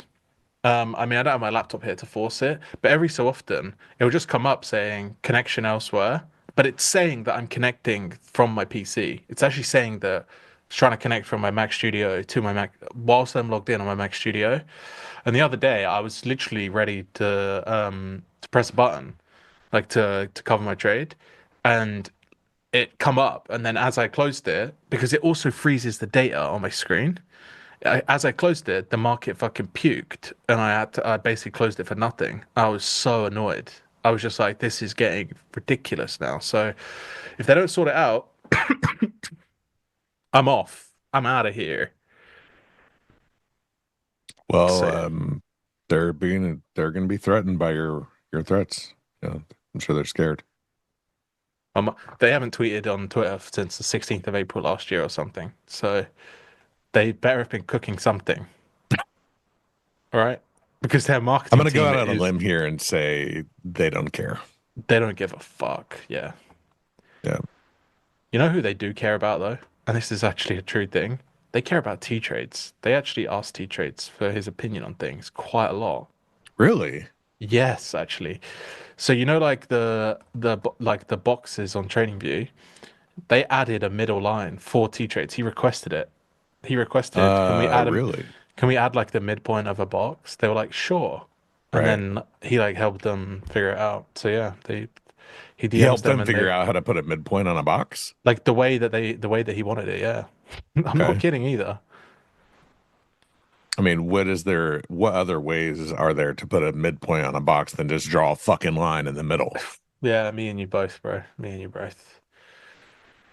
But that's pretty cool, though. I mean, to be able to, I've worked with a couple of platform vendors, and it's always cool to, as a trader, be able to give feedback to platform vendors who don't always have developers that are also traders, right? Yeah, And so it's cool to, have an impact that other people may benefit later on down the road. So it's yeah, it's it's actually really fun to just have that experience and be recognized by NinjaTrader, other platforms, et cetera, that hey, um, we recognize the value that you bring to the community, et cetera. How can we make this better? yeah. I don't know if people at TradingView trade though, to be honest, but let's hope they do. I don't know, Yeah, probably I not. see it more as a charting and like technical analysis platform than anything else. I don't really like, Yeah, I agree. personally, I don't see it as I don't see it as like an execution based platform. I know people trade off of it for sure. I don't see the value there. I'm starting to acknowledge that. Kind of Hmm. died on the hill that I like it for ease of use, Yeah. but it's actually becoming they're kind of censoring it a bit too much. Like, oh, you can only log into one account, you can only do this, you can't save your login credentials anywhere anymore. Like, it's just getting a bit of a pain. So yeah, I'm probably gonna be moving off soon. So they're doing this to prevent like multiple people from Oh, using the same account. Like, yeah. they have to be doing this for a reason. They claim that it's because you can't have multiple people view the same data feed from CME. That's their claim because I pay for data. But I also know people that also get kicked off of it with a different error message that don't pay for data via NinjaTrader and they just get kicked off for your account is logged in elsewhere. You can only view TradingView on one account or on one device at a time. Hmm. So, yeah.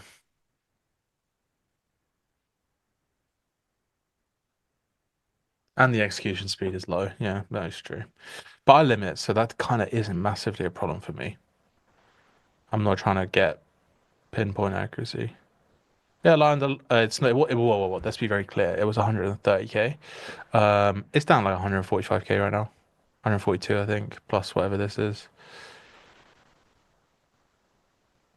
But yeah, I'm taking it slow. I took kind of was running hot, sized up a little bit, took two losses, gave back some of the money. Well, actually, the other day I gave back all of the money and then some. It was a really bad day, but yeah. Anything good yesterday? Not really, to be honest with you. I mean, there wasn't much to do yesterday. I bought this mid Yeah. area, and then we ended up catching a bit of a long out of the lows right before midday was over. But after that, it was pure sideways Yeah. the whole afternoon. Gross. Can't lie, you hated yesterday. Yeah, I was eyeing shorts twice yesterday, and then they did the exact same thing they did the other day, is they sold it just before 10 and never came back. So that kind of kept me out of the market, and then it went too low to get short. So I was framing longs, and then I was like, what the fuck am I doing? If I was in this trade, I would still be in it. So Hmm. let me just stay out of it. And that kind of just keeps me out of the shit ones for a while. I'm kind of scared they're gonna puke this in 3 minutes.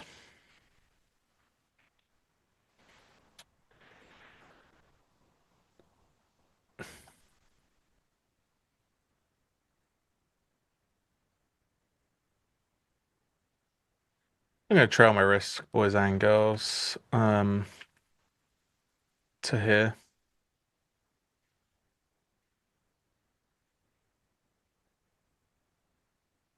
Yeah, prior day point of control is up here at 25,000. So I mean that's pretty much Kane's target. Yeah. I mean, if we could get like some sort of push through it, like 25.10, 25.26, maybe take out like that 8 o'clock, that 8:30 PPI high, maybe. Yesterday's close is 25.10. Yeah. I think it's just a good area to get some sort of squeeze into. It's an area for bulls to defend. They want to get it back up there. If they can get back above, then sellers feel some pressure. And it's also an area that sellers are most likely going to step into.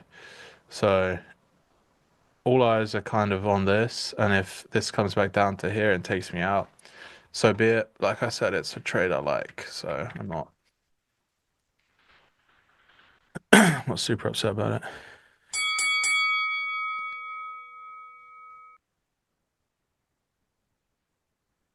Okay, my chart has frozen or what?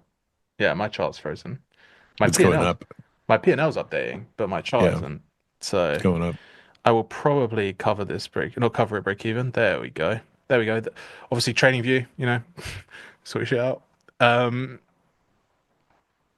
covered it. I moved my stop to here now. Realistically, any squeeze into this area, I'm going to start to get out.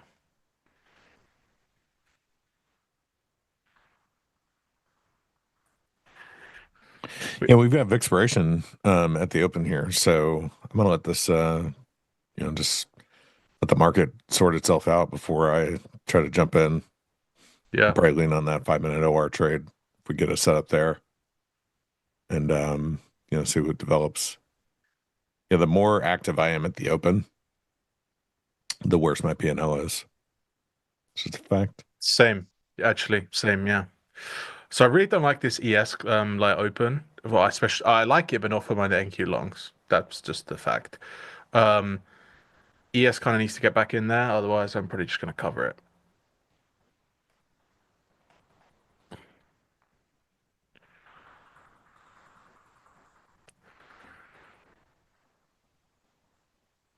And oh, they didn't get me yet. I think they're about to though.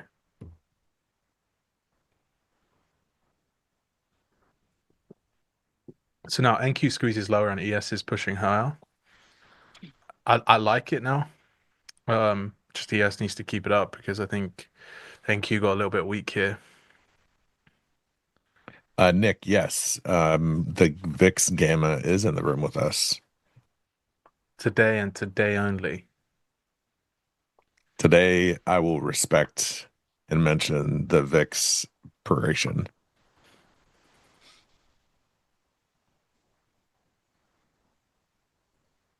Is it true stats said the more profit are made in the first 30 minutes? I think most traders, like if you ask them honestly, they generally perform better after the first 30 minutes. It depends on the strategy, right? Like Pax, very much an opening range breakout trader. He's going to be totally different from that statistic, but I think most people are just going to perform worse at the market open. When you let the market open up and you get a better idea, kind of what's going on, you're not guessing, right? You have your setups, they're more clear. You can get, just a more concrete idea of, potential trades. Whereas the open can be, you can have an opening auction, which is kind of what we're seeing now. We're going up and down and up and down. There's really no direction. You can get a directional move, which would be great for those opening range breakout traders. There's all kinds of different things that can happen at any market open.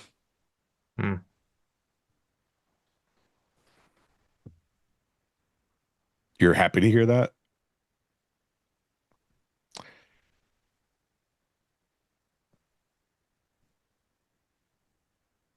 I think the reality is, and this is again just my view, it's like obviously nothing is concrete, but the open, I think it doesn't really respect anything because anyone can do anything the moment 9:30 opens, and nothing stops someone selling the entire book instantly if they want to. And you Yeah. know, what's the best excuse to do that? All the liquidity just hit the market. They drop it at the open 600 points. We've seen it happen. Yeah, for Right. sure. I mean, but that for that reason, it's like give the market time to, breathe and get a feel for the pace and all that stuff. Yeah. Leo Bro, we also have Red Folder at 10:30, maybe Nothing Burger 10 crude oil inventories, the bull ride operator at the line dancing. Yeah. I mean, we also have FOMC at, at 2:00. So there's no shortage of data points. That's actually the only thing we have. We There's have no there's oil no at 10:30 today, right? well, oil at 10:30. Yeah, that'll be big because it's inventories. So that Is will this affect all? NQ today probably. Yes, for sure. This might be actually the only day that I would care about oil. Yeah. AG, yeah, I'm a massive orange juice futures trader. In fact, I think I'm the only person that trades it. I have to buy and sell to myself.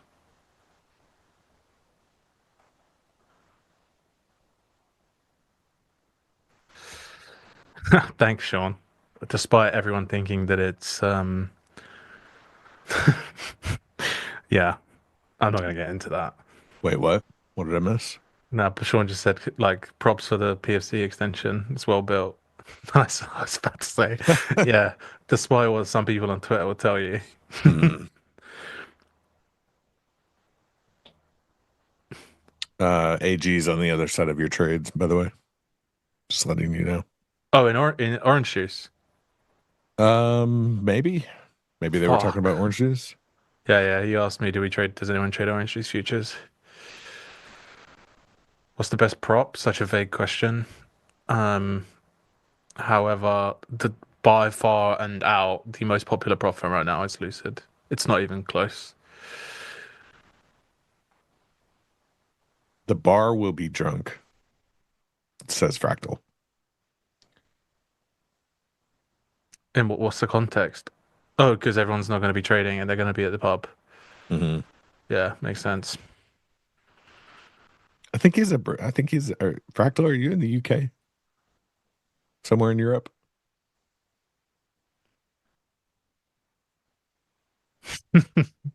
Marcus, you need to speak to production about that one, I'm afraid. Trying to trade the OR breaks today would get you chopped up and scratching out, sitting in drawdown. Pax would tell you not to trade this market. Yeah, it's true. He doesn't really trade rollover weeks, right?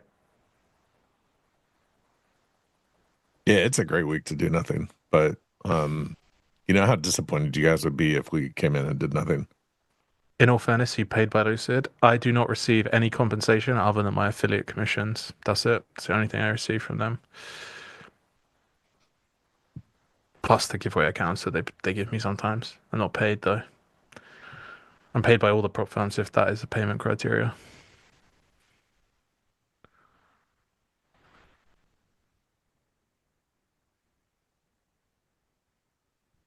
Why are rollover weeks crap? Again, lots of people tell you different things. My interpretation of it is there are currently two contracts, and some volume is being traded some places and some is the other. So there's no like set information, especially for those few days where they're both active. The general rule I use is when one has more volume than the other, I switch. So like yesterday,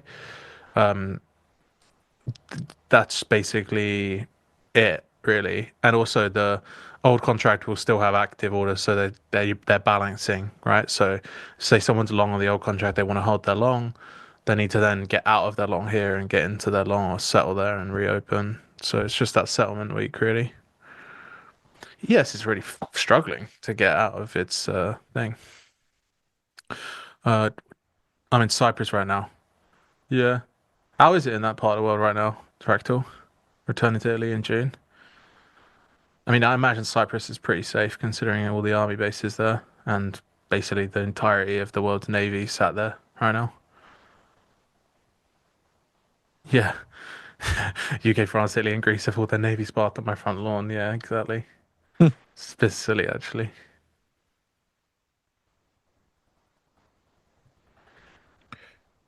What is the yes? Yes, looks like a bear flag on this time frame that I have here.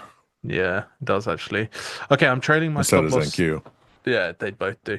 I'm trading my stop loss to below the opening range. I don't want to see it come back, especially after we protected this low at 920s. Whatever happens, happens. I'm gonna leave it. What is the new contract symbol for YMY? Third time asking. Sorry, brother, I didn't see your question. YMY?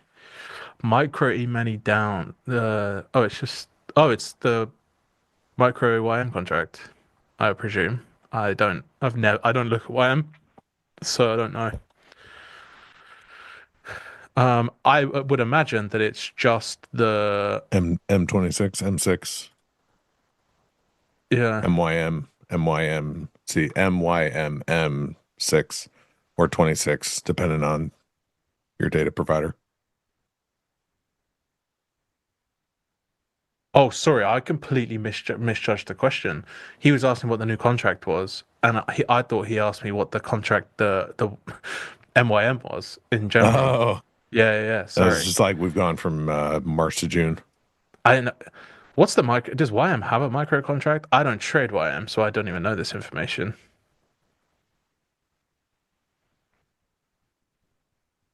MYM is the micro, right? Yeah, the micro. Yeah. Never not here, bro. I mean, why would I speak about that here? It's just a little bit insulting, to be honest.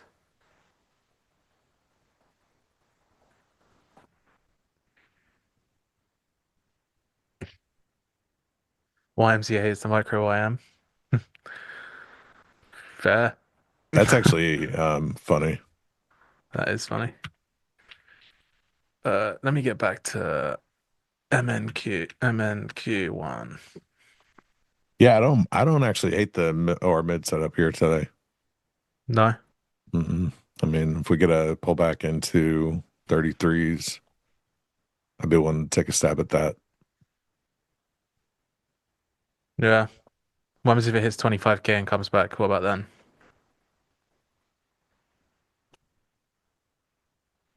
Wait, what? What happens if it trades 25k and comes back? Does context change it for you then? Or No, I mean, I expect there to be resistance up there, so that would give us the pullback to the mid. I mean, if it doesn't work, it doesn't work, but yeah, I agree.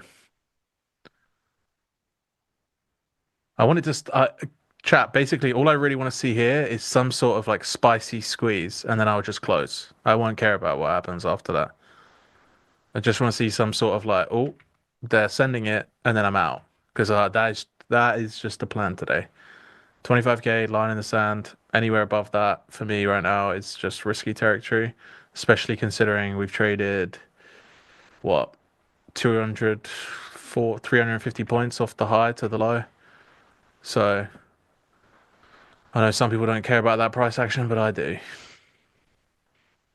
yeah, composite trader, so the opening range mid is based on the 5-minute opening range. So have to know what that 5-minute range is to print the mid. So that's how it basically prints. As soon as that 5-minute period ends, then the opening range of that 5-minute period prints, and then you have the midpoint of that range. Oh, that was midpoint inception. How are we gonna get it? Get us the pullback to the mid. What's the mid? Not 32? 33, 32. Yeah. Yeah, I like it. Leah, did you back adjust on your planning chart? Don't try to rage bait me. Whoa. I'm asking a question from White Noise. White Noise just asked that. I noticed your chart earlier has the most recent highs at 25 to 10 area, but mine is showing the recent highs at 24,500. Are you still on March? That was his full question. No, I don't back adjust charts. This high is from the March contract. You taking it? 25 214. We're at the mid. Not yet. Oh, we're practically there. Oh my God, Caden. He's trolling me, chat. All right, we're locking in here.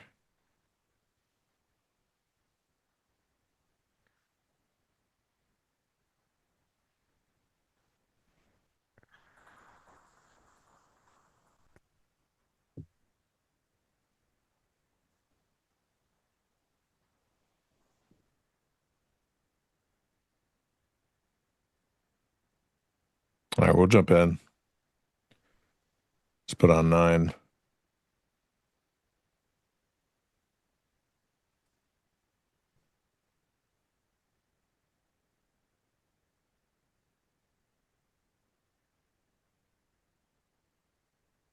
Are we winning on this day? Let's not count our chickens, Joel. Okay. Nikhil, appreciate you, brother. Thank you. All right, so we got our first profit target here at the opening range high. Took 3 off.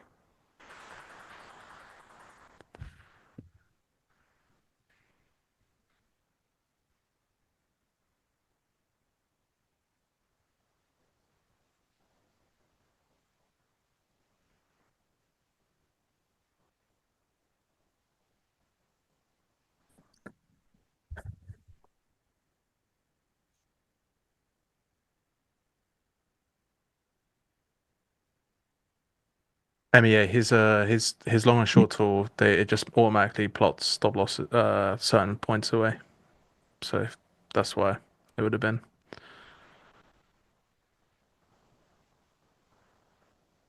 That V range high looks juicy, Leo. Mm-hmm. It's basically where my TP is as well. All right, I'm down to 4. We sold that there. This is going to be, kind of resistance, a bit of a choppy area. This is where the bulk of the volume is so far, just developing on the day. So I just want to protect some of this trade, where obviously it's worked out a little bit, starting to work out the initial profit target for me. But it looks good. Looks good. Does look good.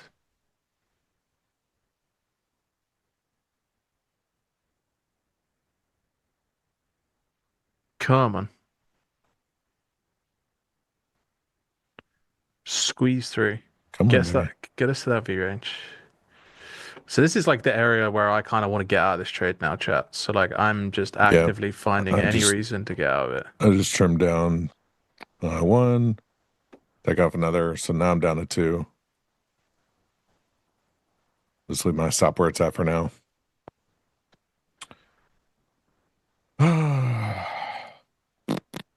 That was just pretty. I mean, the beautiful thing about having trust in a very, very specific setup is that, sometimes you just take that trade when it presents itself, just like it does. I mean, it's kind of a picture perfect setup for the OR mid, right?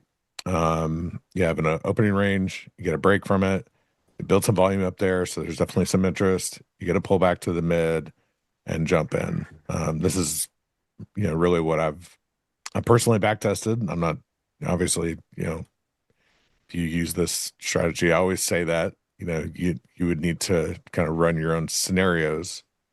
But this is the exact scenario that I use day in and day out. So it's always nice to see it play out nicely.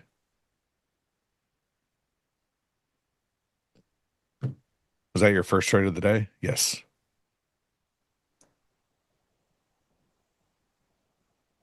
What is OR mid reject? It's a great question. I mean, I found it by accident. I wasn't, I'm always kind of looking for different areas or different pieces of MGI levels to trade from.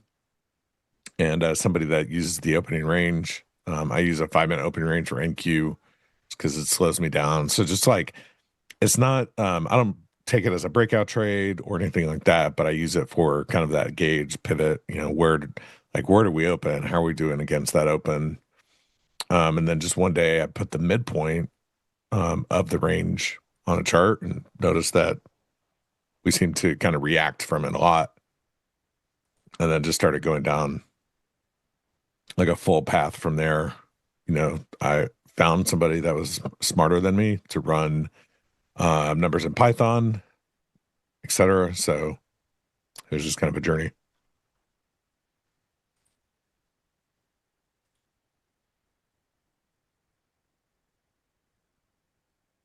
What volume do you use for NQ? So if I'm trading NQ, I use about 700, 800 volume.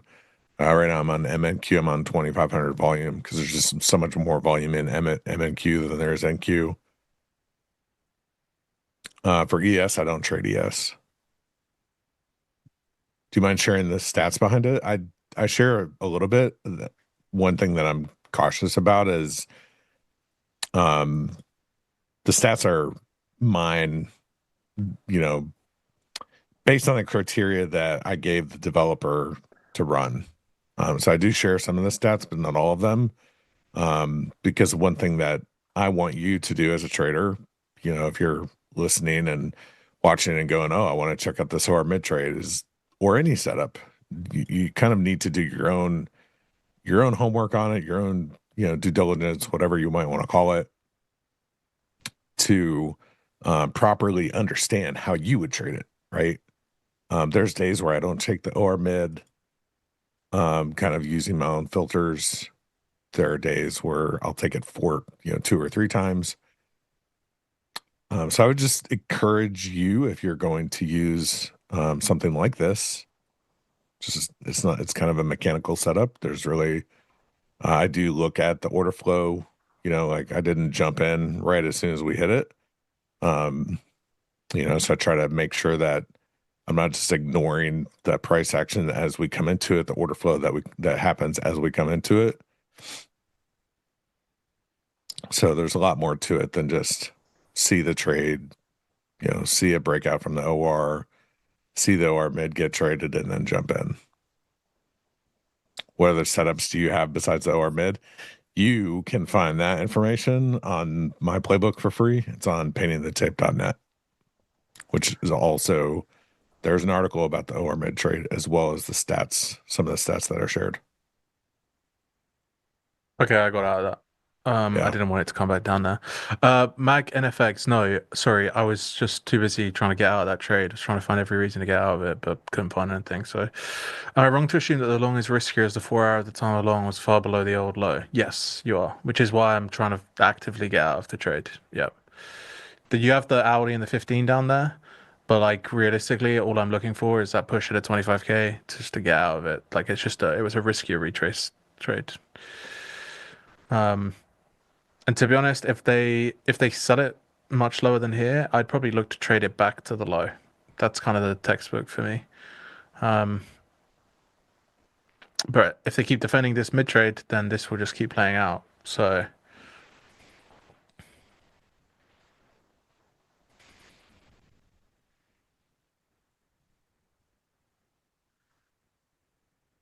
we have 10 in 8 minutes. So it's cool.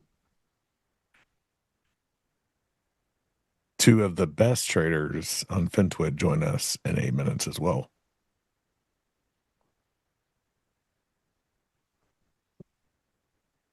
Motherfuckers.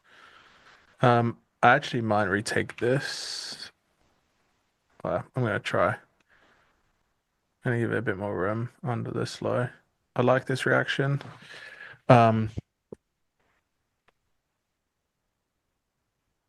Somebody asked for the website. I'll have the team post it in the chat. It's paintingthetape.net. And it's only .net because I refuse to pay the $2,000 that they want for .com.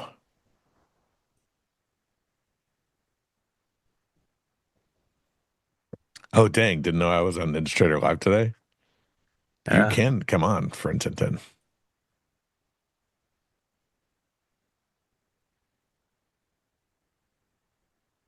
Crayon lines, no, I don't really care. They generally have the same reference points. Any line that you can put on a chart is never, you're never going to see anything play out to the tick. So I treat every reference area as a zone. Mentally, it's never, yesterday's low, yesterday's high. It's an area of interest. It's not a tick of interest. So that's just kind of how I think about it. I don't think of any of these areas as, just like, oh, the market's going to go breach this low by 2 ticks and then we're going to reverse type of thing. .net, a good fishing trip. Tape and net. What are we doing? We have news at 10. What's the news at 10? I don't have it on my calendar. Yeah. Someone just messaged me saying we have news at 10. Oh, we only have. Oh, okay. It's not real news. It's fake news. Yeah. It's one of those like ones that come out every day at 10. Don't no one cares about. Nobody cares about it. Oh, I'm sure someone cares about it. Factory orders at 10 a.m. It's a green. Where can I buy? You can't buy anything. You can buy me. There's nothing to buy. Oh, you can buy. Apparently, you can buy Kane. Kane, where do you buy Kane? It's just send me a DM. We'll come to an agreement.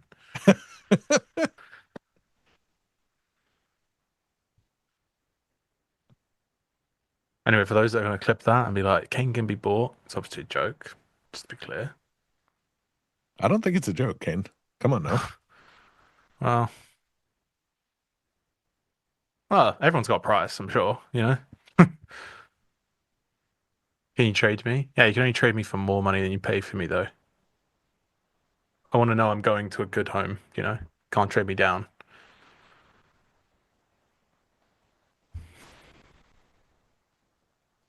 He can't be bought at the LSE. How are the puppies? They're good, bro. They're getting big now, or bigger. They were tiny before, so. Okay, I can be bought, but not for trading activities. Sorry, can't buy me and then make me trade your rebals. It's not how it works. There's a clause in the contract for that. Kane looks so anxious today. I'm actually just trying to figure out if this is why this shouldn't go back to the low. But I'm in a long and I'm trying to fight my bias here, right? Yeah, I like this area to bounce. This is a fat little ledge on the profile. I don't really want to see us hang out much more down here. Yeah, exactly. I just really want to see us get away from this and start to push. But, the reason that I scale out of trades like I do is because, I'm in runners here. I don't really care that much about what happens to these 2 lots. Yeah.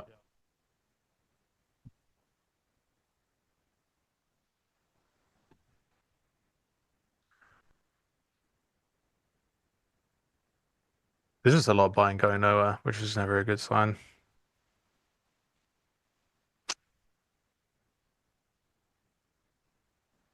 I'll eat dirt on these 15, but hopefully after 10 we can get a good trade. I can put decent size on. Why is my bias higher? It's not actually. I just want higher for lower, and that's the problem I'm currently facing. Because if it goes lower, I kind of I'm stuck in this dilemma of this as being the open. I wanted to see 25k. ES didn't trade the level either, like the corresponding level. So it's like I'm probably a bit too attached to the 25k number right now, but that's kind of where I'm at with it. We kind of got that squeeze that I was looking for. That didn't close. Now I'm trying to look to recoup some of this that I left on the table. That's the God's honest truth, in all honesty.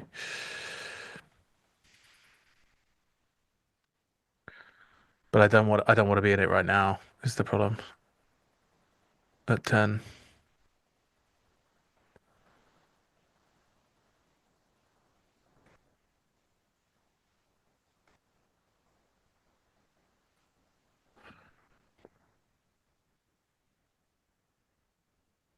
Yes, yes. Good morning, boys. How are you? Good morning. Good morning.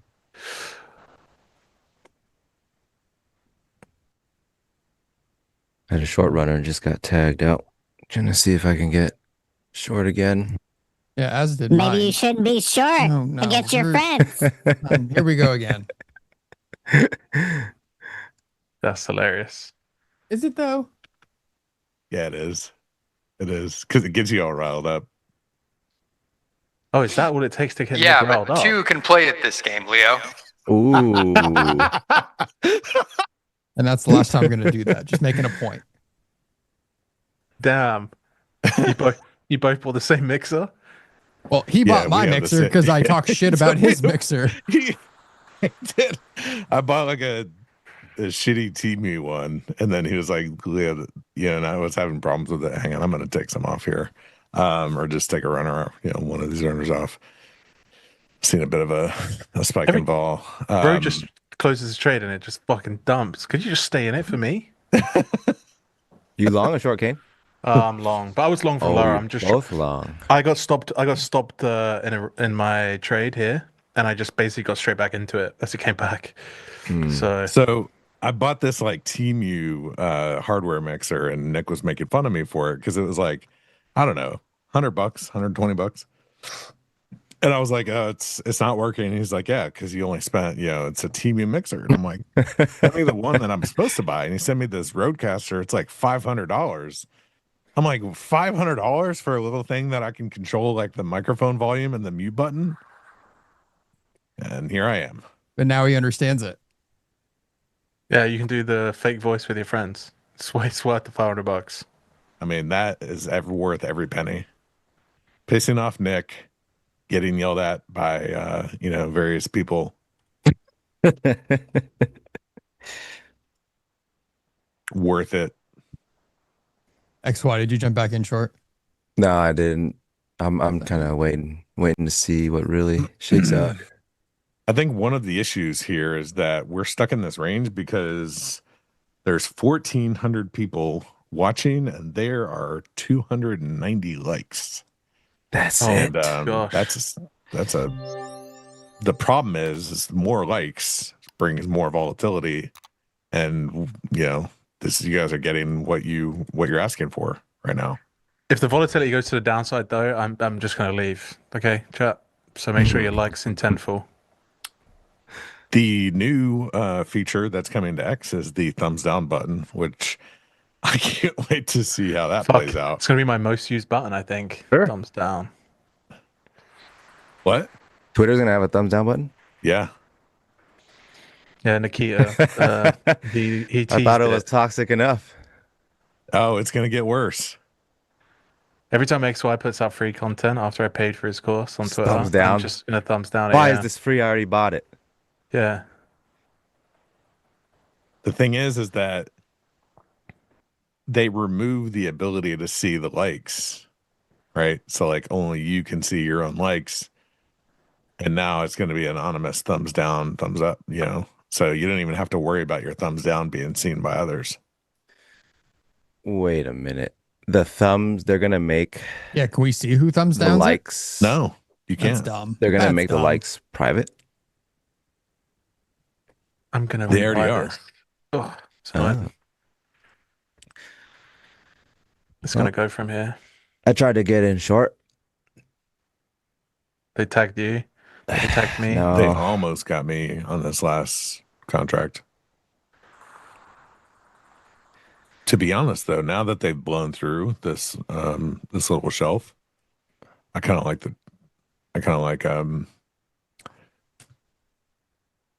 getting back in this if I get tagged here, which I did. I did just get tagged. Someone in chat told me to buy. Do I have any plans to tour India? Not right now, no.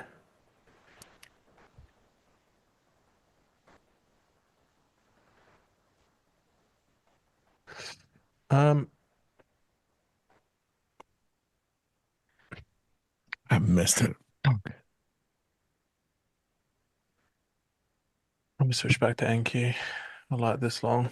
I told you my plan.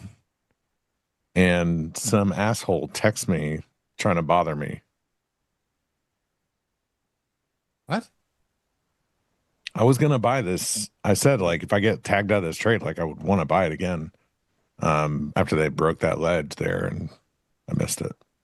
And I your was exact busy. words were, "Some arsehole text me." Yeah. Yeah, that was very confused. So the person that texted you distracted you enough to not take the trade.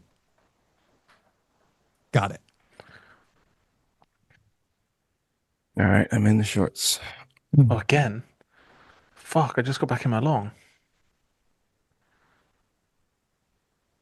I'm cooked here, chat.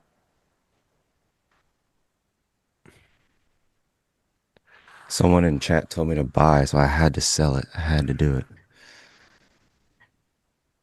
Fair enough. That makes sense. That checks out, yeah. You get it now.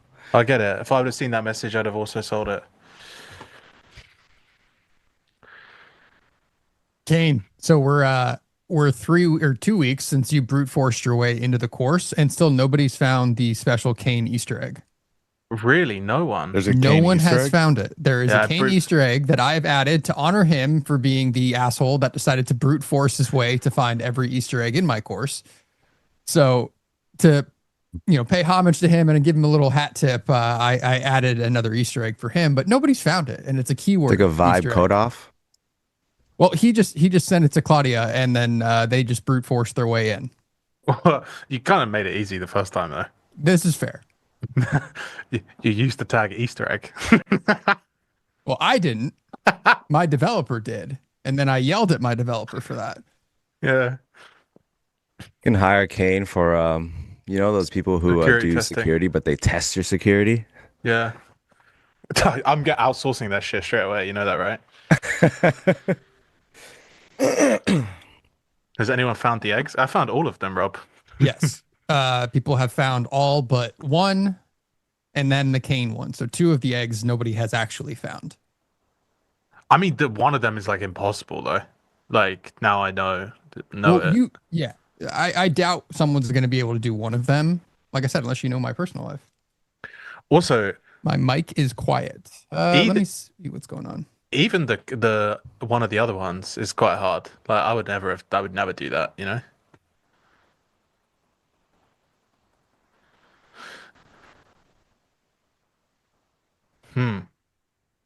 Can't like this long now.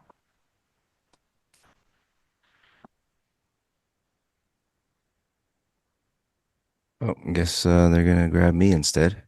Can you guys hear me okay? Yeah, I can hear you fine, bro. Oh. Well, they saved you by a tick or what? That's a little crazy here. Oh, they actually saved you by a tick. Or oh no, not really. The chat's saying my mic is fine. Now your mic is low. fine. No, your mic's It's a fine. little low. It's a little low. It was low for me yesterday. I just didn't want to complain about it. What about now? Can you just shout? Can you say more words? Words. I can say more words. Thinking it up a little bit. Go higher. It's a little quiet, yeah. But those are good words. Man, what a good trade that I missed. See, YouTube chat says fine, but whatever. It's really low for me. They're trolling you, I think, Nick. Okay, now they say better. Never mind. So I don't know. I'm just gonna leave it. I mean, my gain is pretty high. I'm going to get coffee. Goodbye then.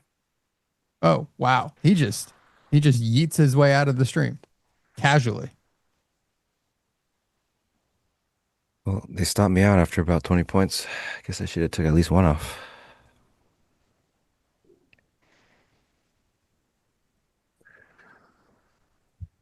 Well, I would really like to sell it with you from the high, the 25K.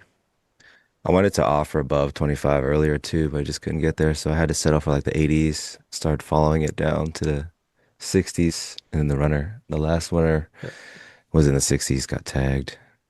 Yeah, that was where I was trying to. You were basically on the other side of my trade. I was trying to get out around the 80s, and then you got in, and then I got out of the 60s. So yeah, you were just.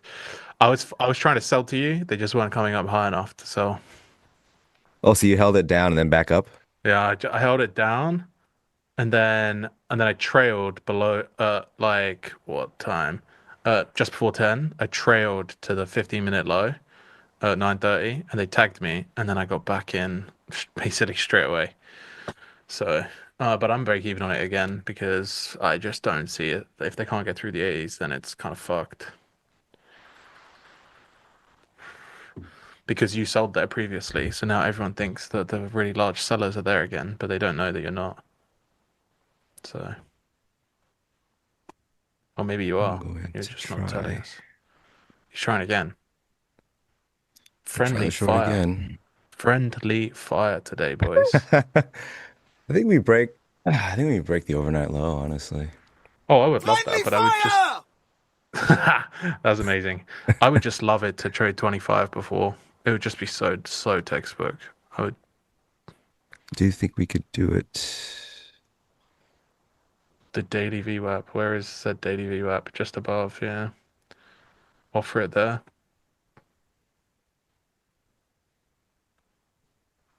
Whoa.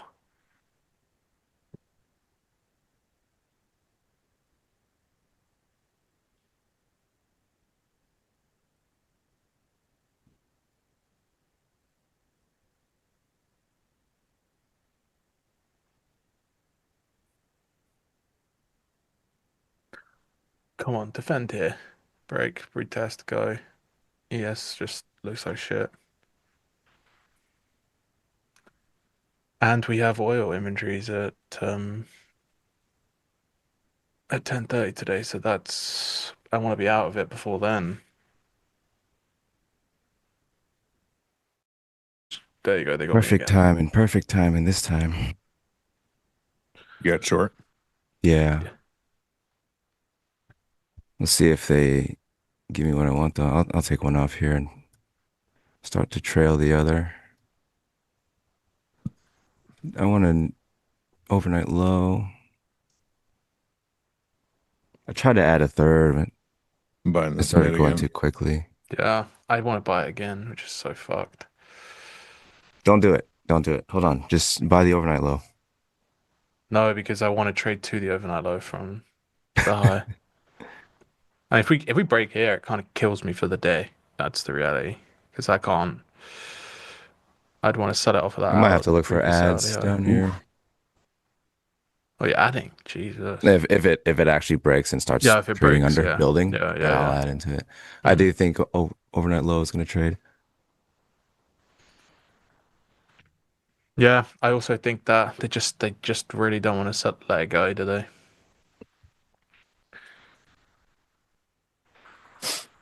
Tough spot.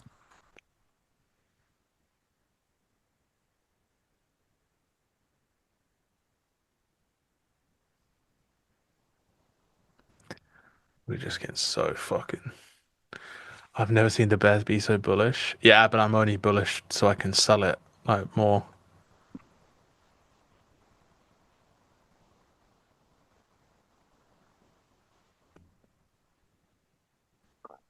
Okay.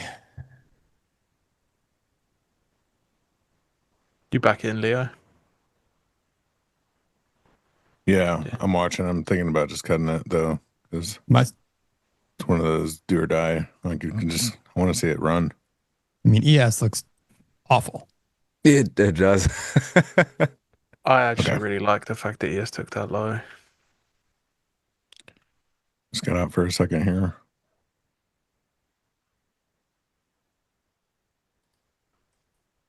Get back in this.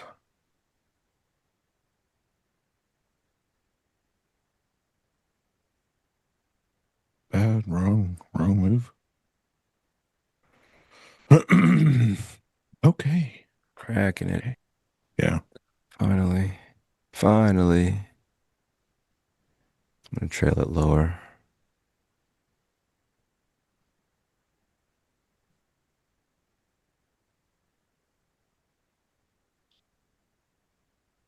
Hopefully a straight shot. Doing. It's ES breaking. is finding its overnight low. I need NQ to do the same here. Man, it's just so sad that 10 can take 9 o'clock high. They did this 3 days on the bounce now.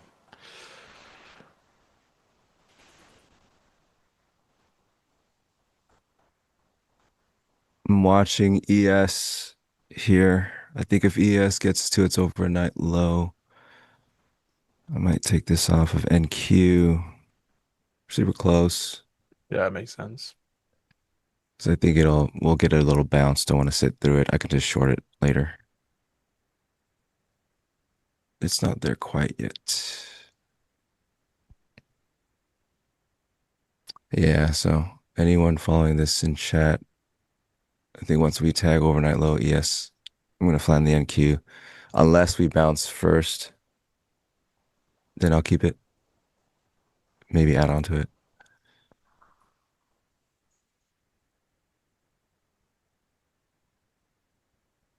Watch an ES.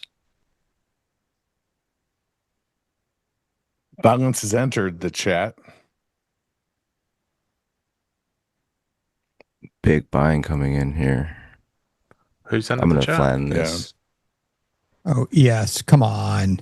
I'm going to get short on a pullback. Jump back in long here.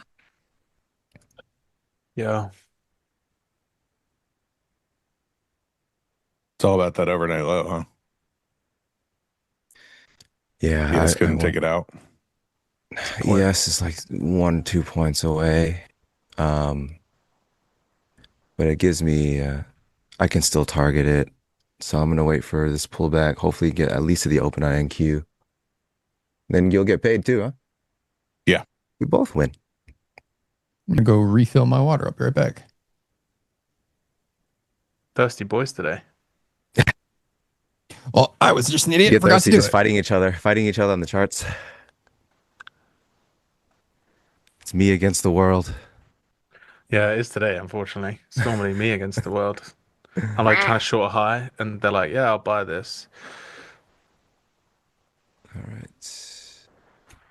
Oh, don't do it. Don't do it. Don't go without me. Oh, you were trying to get along down there? Yeah, 12s, yeah. Don't worry. You can buy it from me. You can buy it from me later. Yeah. I kind of want it now, though. I don't really want to. I want it right now.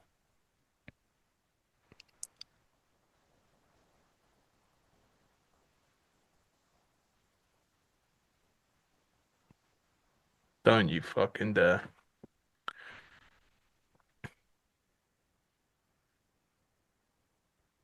Come on.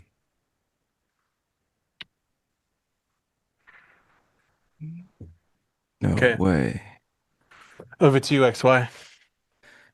I gotta sell her out. I thought they'd go up higher. They still could. I'll take a stab on this though. Unless they don't fill it, which come on. I doubt you would hate that, to be honest. I am trying to sell this at 914. They traded to 913. Yeah, I bought it at 912. Shit. Now wait, I'm not gonna chase this.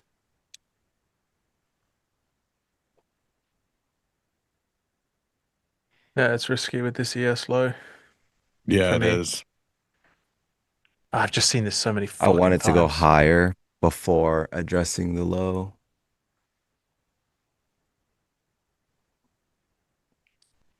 Let me give it a couple Well, of chat, points. it's action packed this morning.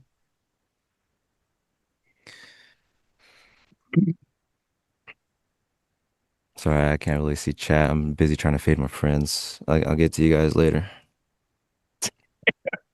It's like it's hard. Enemies when you got friends like XY.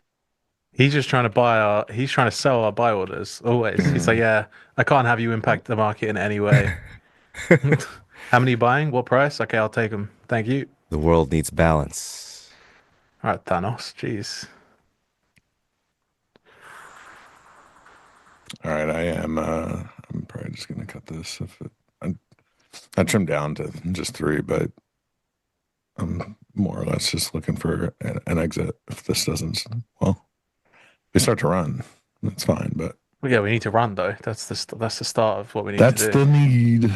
This low is super. Fuck. I hate that. All right, I'm out. I'm gonna wait for that low to get taken out. The nuke candle is inbound, says the chat. think it was just Phantom, but I'm negotiating with the market, and they don't like what I'm throwing at them. I think they might like it. They might like it a bit too much. They're like, yeah, give us more. It feels weird right here, though. That's for sure.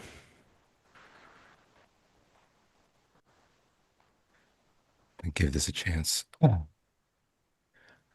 gonna give it a chance. Me three. Is there ways to pay for order flow without paying for subscriptions? Without paying for the data, no. Because Well, Ninja Prop, Tradeovate Prop have order flow now. True, that is true. You can buy a prop account and get it, yeah. Yeah, you can get the order flow package from NinjaTrader included.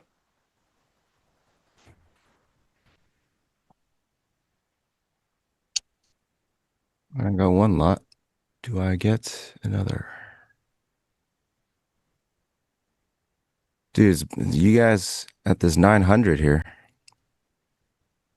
Yeah, he's just showing up. I think he's about to get out of your way, though. They're gonna have to fill them first. It's quite a big buy order. Well, we're sitting on one. I think he's gone. Sometimes you think they're gone, and they're right under it, like 5 points under it. A little sweep, and then you're dead. I'm gonna give this more room because I think that's about to happen. Yeah. Yeah, they swept under it a little bit and just tapered. I'm gonna need to see a little bit more than that. The thing is ES is not selling down this much, actually. So we're basically trading quite a bit higher right now. So if they puke ES here, back to that low, I think NQ could really get moving. Yeah. If they go without me, or if they go with just me having one lot, I'm gonna hold it for NQ's overnight low.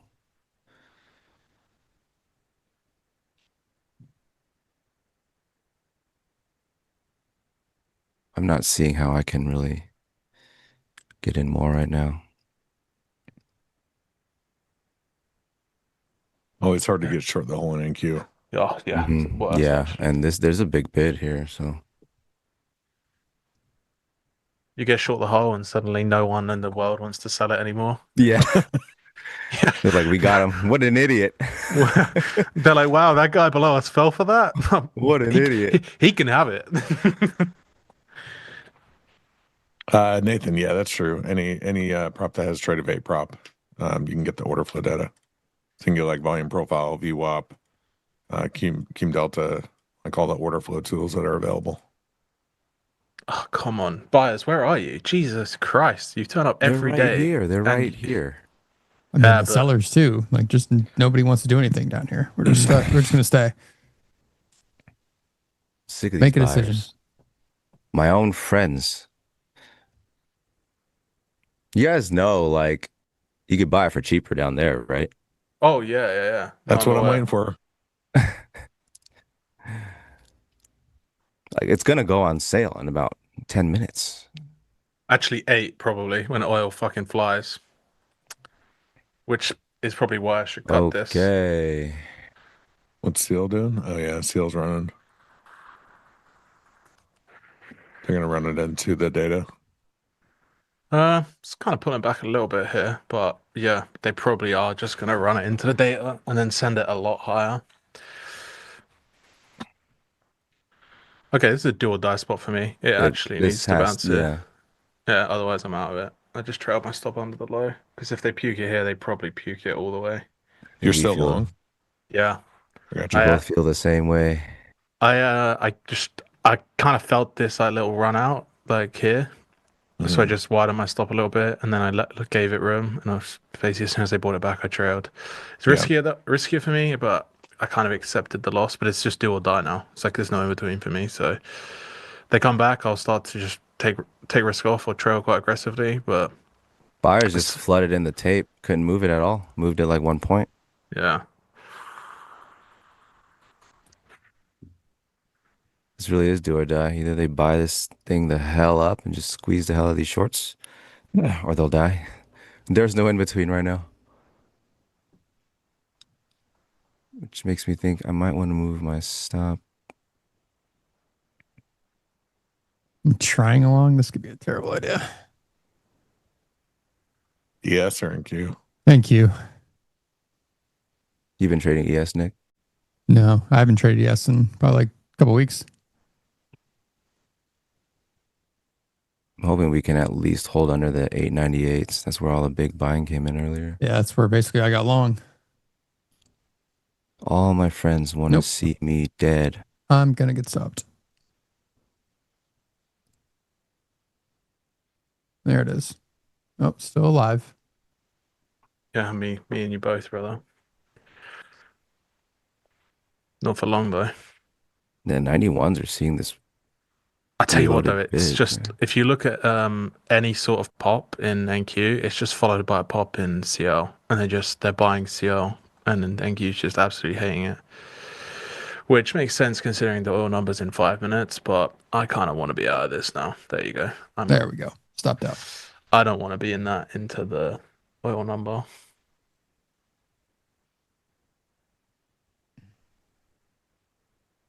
You can have it, XY. You can have it all day. Oh, I hope so. They need to puke it for you now. There you go. ES overnight low. Okay. I'm covered. I'm out. That's it. I don't want to hold on to this anymore. Good job, brother. I need better friends. Well, I can't be mad at them anymore because my trade worked. So now I'll be gracious. Yep, there's the NQ overnight low.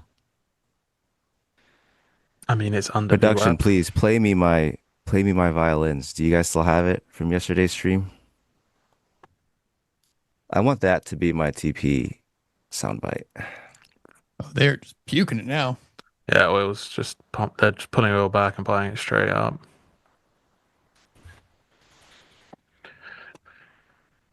Interested to see what this oil number's going to do, though. Yeah.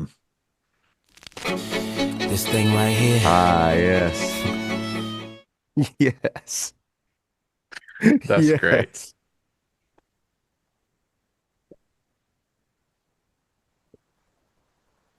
Greatest beat ever to be produced. Oh, they hate selling it now. Mm-hmm. Yeah, it's because I got out of it. They're like, yeah, now it's really time. Yeah. They're like, oh, XY covered. We can just send this thing 50 points lower after holding it in the same spot for 10 minutes. I hate how the algo is programmed to do that. Yeah. I'm taking a stab here at 83. Oh, sorry, 33. It's right off breached that V range low. Just 3 contracts. I'm not trying to go full send on a knife catch. Fractal, yes, it's the dump like a truck song, but it has a name. They just started really buying it off of the low. And then as soon as I got in, they stopped. No, they're still trying it right there. Yeah. Italian guy, you in that short? My Italian brother, long lost brother who happens to be Italian. Wait, are you Italian? No, there's just a guy in chat named Italian guy who keeps saying, "It's me, I'm your brother."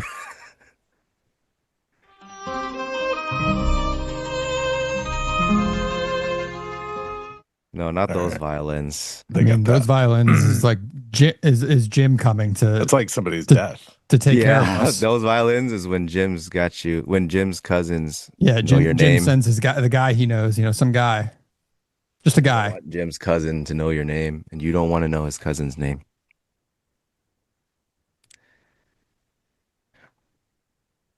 right. No, Liquid, I Let's wouldn't see long what the down oil here is. because of the oil data. That's practically the only reason I wouldn't touch this. If they can send it up here, I'd buy a reoffer, but that's it. Wouldn't touch it otherwise.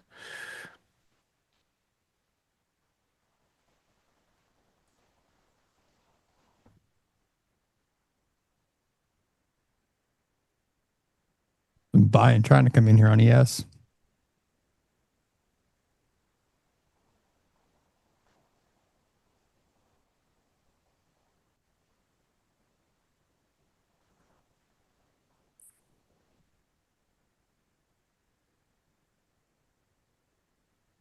Is gold still falling off a cliff? Yes, it is.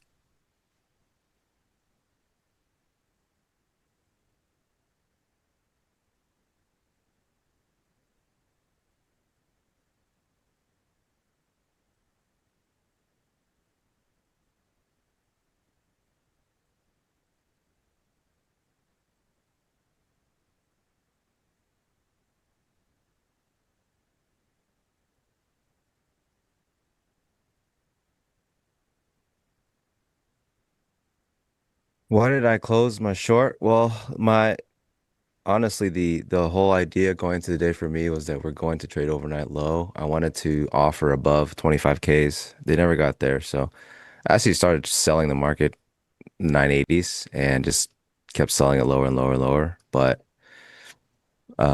if I had more on, yeah, I would have held one for a trail at least, because on a high time frame, I think there's a decent bit of room to the next spot, which is the 740s. I mean, you guys can see these levels here, but I didn't have enough size, so I'm kind of preparing. I'm gearing up for something, and I need to get. I'm going to be more scout focused, maybe 1 to 2 lots, maybe 3, if I can get really good risk on them.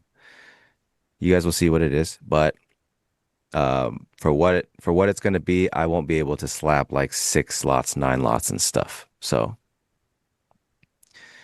we're doing some scalping. You guys want to see some order flow scalping, you will see it. Bought these 31s. Yeah, I bought 28s.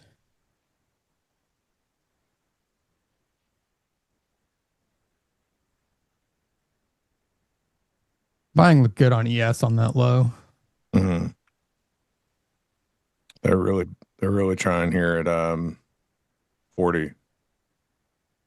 Let's see if we can get a push back up to 880s or something, to 890s. Made some money with you fellas to the short side. Thank you. You're welcome. Hit the like. That's all you got to do. That's basically XY's tip jar. What made you okay with selling lower? Because that lower still was quite a ways from the overnight low. They're really stacking up the offer here at God, 35. they're dying. Come on.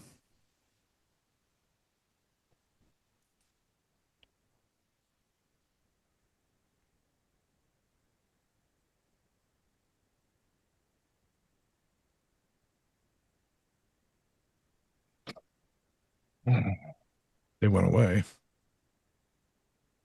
See if they come back.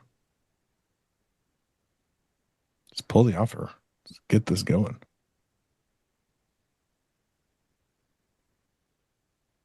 There we go.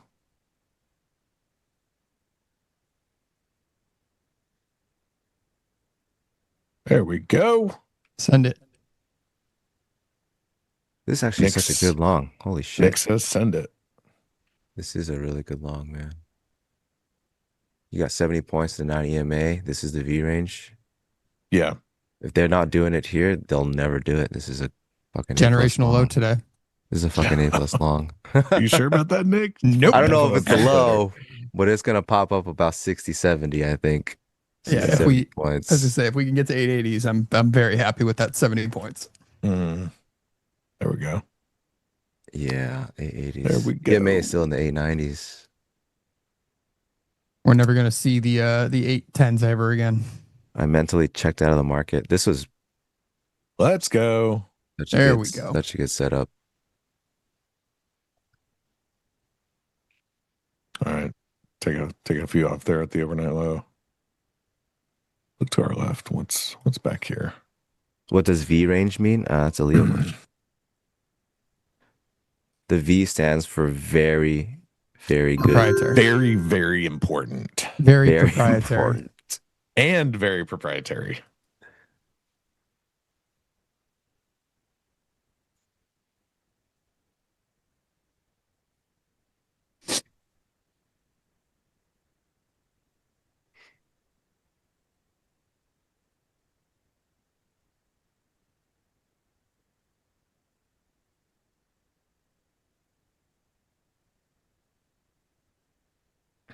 What we got ES doing? Good low in ES. CL still running. That's not great. Oh, come on, buyers. Buyer said that was a good bounce. Overnight low. Well, I was hoping to see 890s for 880s for an offer, but maybe not. Dang, you guys got a quick like 50 points out of that. Mm-mm. And then it said, nah, that's all you get. Enough is enough. Cover or die. Literally. Everyone else covered, apparently.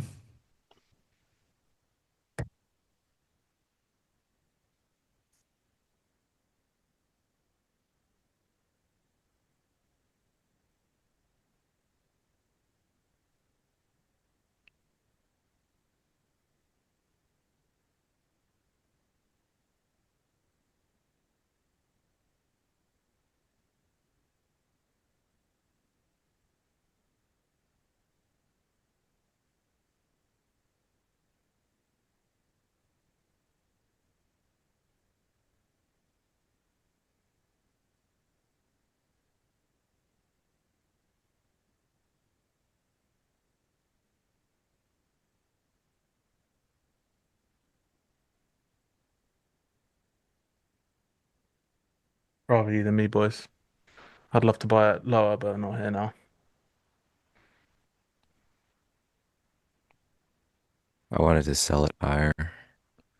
They just need to go up another like 10 points. Sell it all day kind of day. It's possible. Well, IB is 186. So 50% is like 720. I think maybe sell it to around 720s.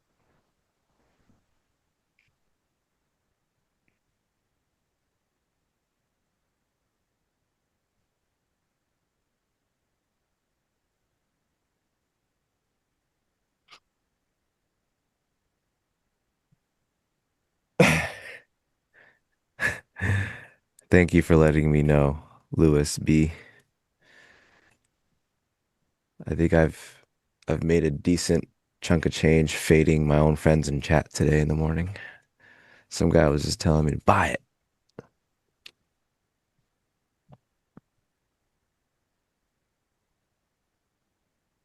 Maybe we get the 90 MA short. I was hoping we would get it now as they got long, but it just couldn't get there.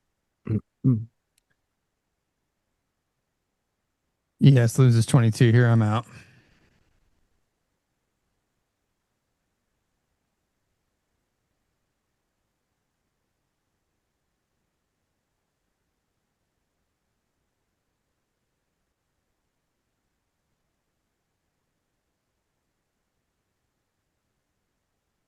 Let's see here.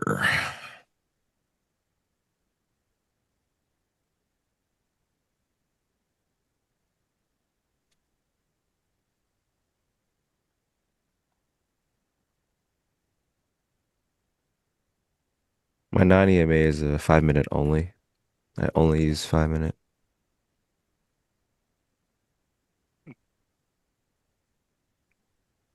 Going long on their stops. Market is watching them. Well, that's just not nice. They only watch Knicks.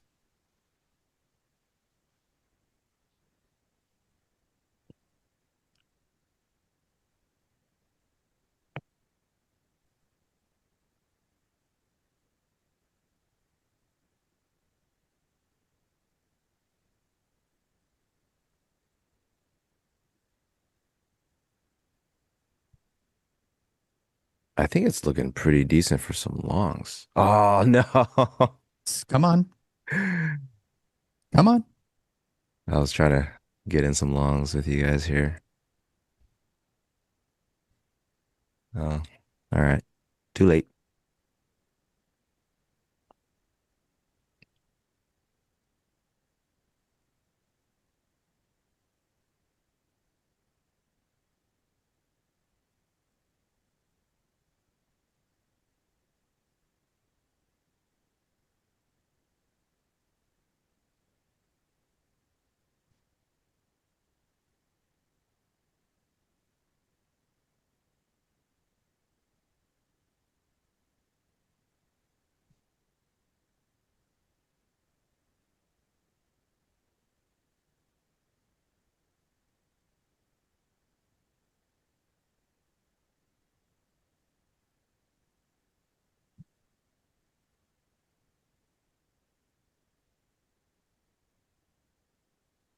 You can jump in Knox. Why? No, I wanted that second attempt. I don't want the third attempt. Second attempt is much easier because if it runs, you're already positioned. But if it comes back, the likelihood of another bounce is diminished. Yeah. I want that second one.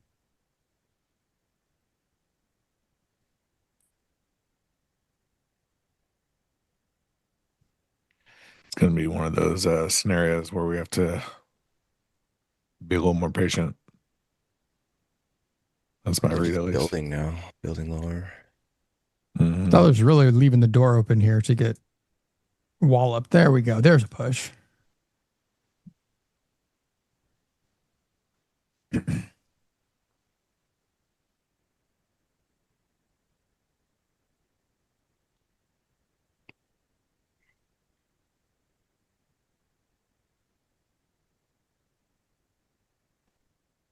They are finding this buying that's within this range, but they can't do anything with it. Yeah. It's just trying to bait me into flattening, and then it's going to push back to 25K. I'm literally thinking the same thing, Nick. Like, I'm having the same I'm having the that same thought. intrusive thoughts. The tingles Of like, hey, just cut this. You can re-enter. It's going to keep lingering here. You're too early. And then as soon as I You'll be do that, fine. it's going to send Trust it. us, bro. We're looking out for you.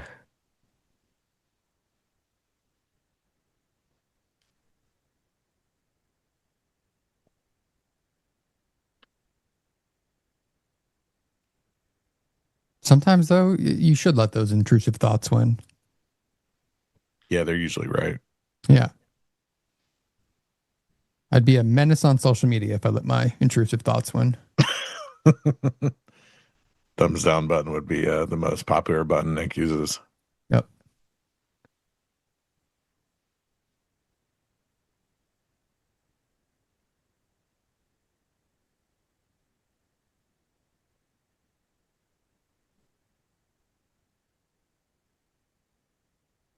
Still buying.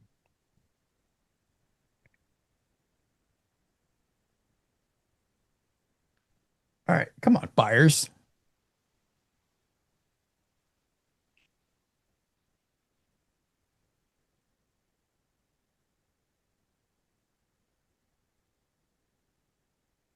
Where's Stowe? Stowe will be on with us in 10 minutes, 20 minutes. Can't read the clock.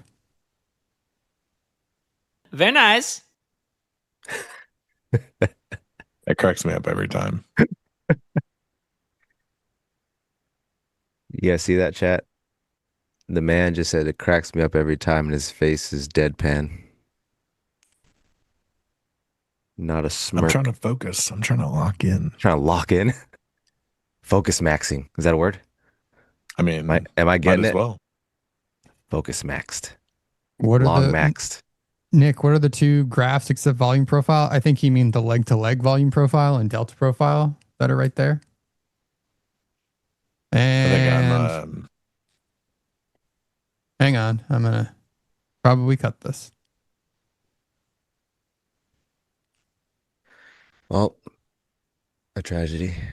If they had just traded the 80s or the 90s, everyone would win. I could get short. You guys would get paid.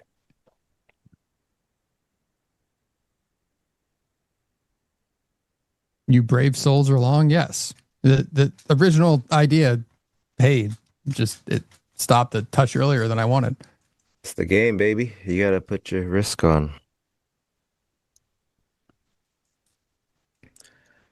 Are you guys invalidating new low? My sub's at 18 right now. Mine's at 13. Could probably move it tighter, but yes, barely made a new low. Yes, is actually cracking, huh? And Q's holding this 28 spot though. Interesting. See, they're trying to once again bait me into flattening. Come on, Look, just go break even. Just cut Nick. it. Just scratch this trade. I think we are cortisol maxing. Cortisol maxing? Mm-hmm. Cortisol. The stress of this trade is getting to me. All right. As if I needed more.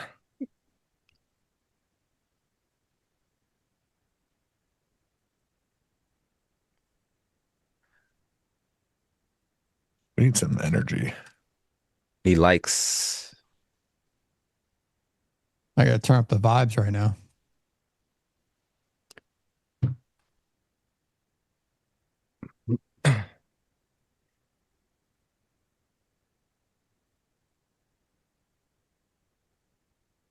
Is it equal low ES? All right, we're starting to run now. Let's go. Equal Let's low. go. Yes, that is not a great looking low there. And yes, I love poor lows. They gotta What's a at poor least low? trade the 860s. Come on. Do we still have the what's a poor low thing? I don't know. Poor low maxing? I mean, that's a pretty poor low. Yeah. This is. We do not. We don't. Okay. That was really an iconic moment in time. Maybe we can get Stowe to re-record it. But maybe just the reverse now. We just do poor high. No such thing. All highs are great. All right. Double I'm tops are trimming this fake. down. Going down to 3 lots. Looking whatever I can.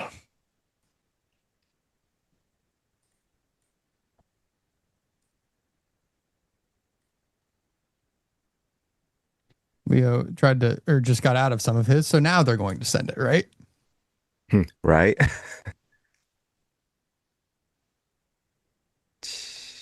I've been in this trade way too long for trying to knife catch the low. When are you looking to cover, Nick? Higher.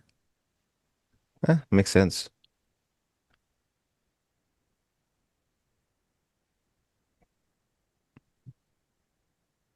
Going nowhere. That looks like.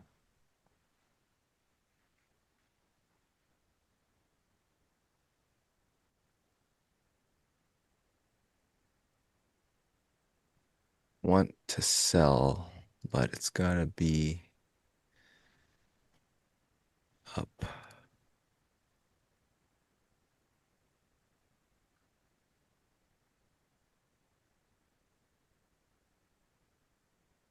Come on.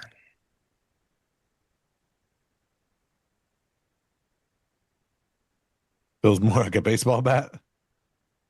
I agree.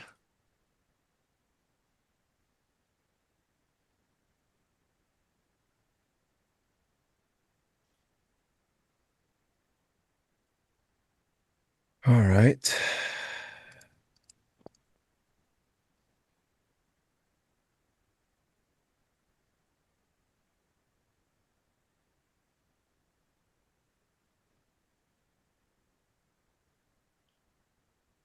I'm gonna try this offer.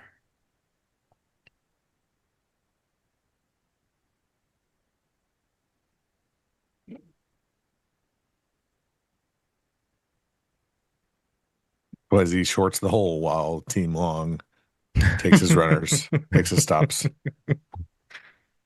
That's the news. Yeah, I think they might trade into the 60s. I'm a little afraid right now.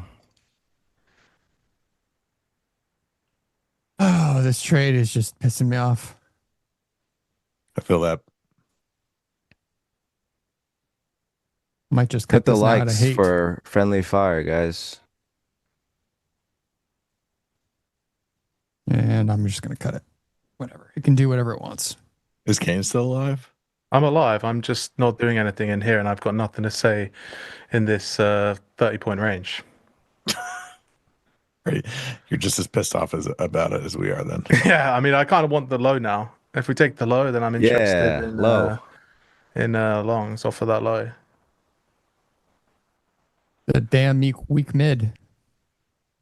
But I just want ES to clean up its low. So why would you put yourself through this trash PA? Well, because we love trading. And we love you guys. That's why we're here. Attempt at a new low. And that low is very, very poor now. I'll cover this for 20 points if they can just do it now.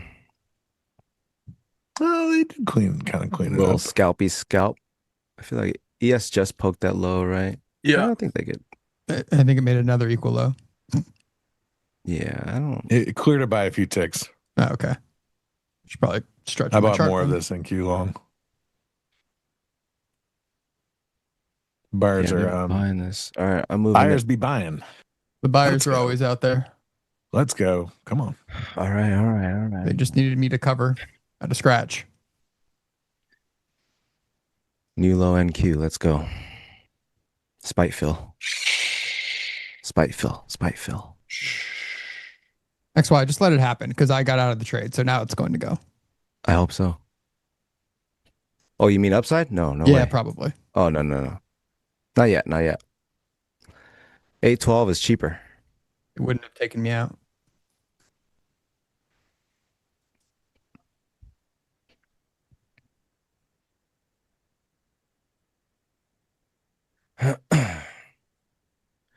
These guys are literally just like 4 ticks from filling my order. Now look what they've done.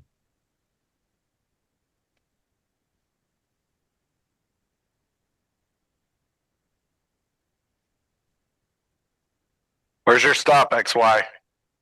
57. 57, 57.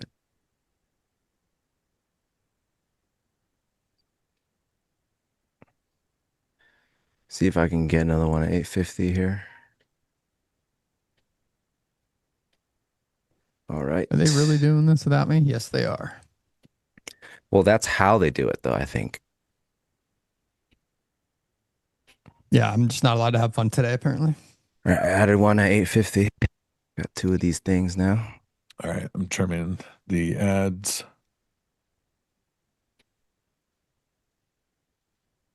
Oh, yeah, it's FOMC day. I forgot. Yes, it is. Gentlemen, Hey, buddy. Stowmeister. good morning. Good morning. Hi, Stowe. We're all fighting each other. Well, actually, everyone's fighting me. Yeah, no, I'm with you. I just accidentally got out of this short. I was short 67.25, trying to get lower. So I'm actually on XY's team today. Strangely, 822, Stowe. I like that. And then we go down to 740. Yep. Yeah, these dudes, this 840 to 850 passive dude, that was a high time frame thing that I was watching this morning. So if feeling stuck below that, I could see lower too, bud. 740. Yep, 740. That would be my goal. So sorry team long V range. I mean, I already took my profits out They of got like an You could have instant scalped it 80 points. times. So They yeah, can't complain. Yeah. They got an instant 50 off of that thing. yeah, they did. I'm happy. If I were paying attention, I would have took that trade. It was way off of the 90 MA. Plenty of room. Trying to get, to hell with it. I'll just get it. So can they just, who's buying the 32? I don't know. Don't they know that they can buy it 10 points cheaper?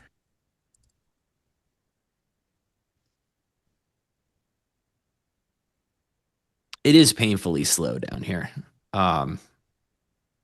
Maybe they just need to maybe the goal here is to make the world's most disgusting low first. Poverty low? Poverty low. Well, with how much we're talking about it, you guys know they're going to leave this low and not even attempt to clean it up Dude. until FOMC. There's some buying coming in right now, and I'm just like, why here? Just go lower. Actually, Just it'd be buy it even low. better if they I need didn't clean it 850. up. I gotta move this. I'm switching to ES. I Tape bought is speeding up. 35s. Now Kane's in. Hey Kane, good morning, buddy. Cane How are you, is brother? long. I've been kind of waiting for Good. that load to go, so I've been quiet for a bit because there's been nothing going on. Still, they're on the tape here on the buy. I know. What time is it? Probably like, we got 5 minutes till the turn.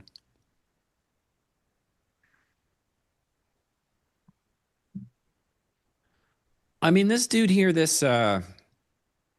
once these 30s cracked, I mean, this was pretty nasty on ES.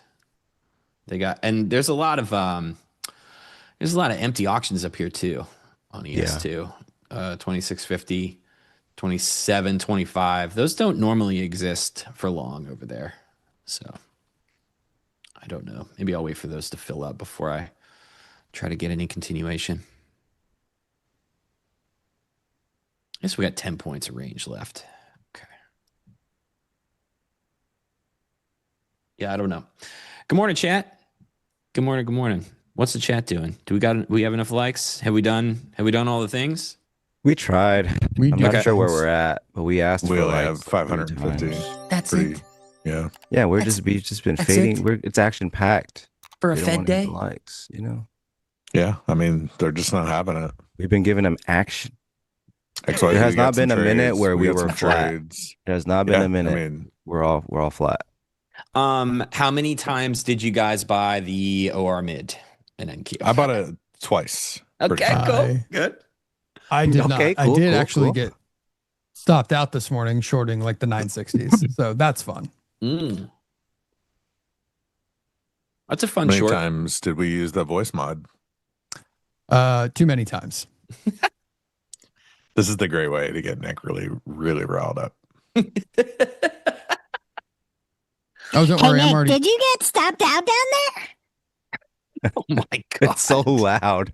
Is it really? It's so loud. All right, Stowe, I think I'm stopping out here. 8:57, they'll get me. We'll see what the turn. We'll see what the turn is. I'm still willing to short. I don't want to hold on to this rush here. But hey, we had it good, man. We had it good.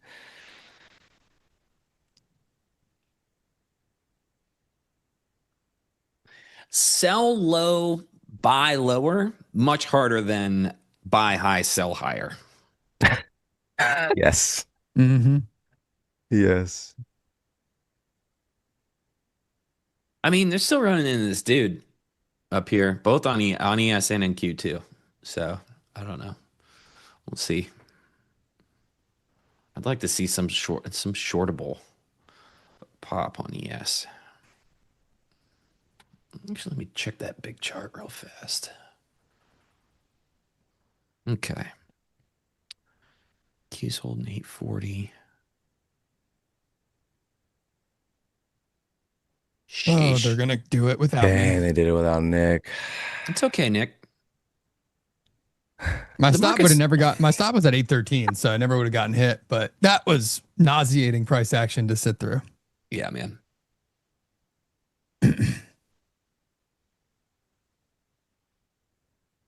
And this is what I get for believing in sellers in ES that they were going to clean up that low.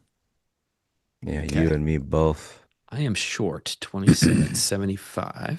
We'll see if they'll let me have it. Come on, seller. Don't just go home. We have so much more stuff to do. There's lower lows. This ES low is disgusting. Have some self-respect and just step back on the gas. Leo got paid. He doesn't need to make money on this runner. He's fine. He's good. He's fine. Doesn't need any more. Yeah, what happened to Keep all talking, the boys. Keep talking. all of the wait, what? Buyers Wait, what? like it. Buyers like it.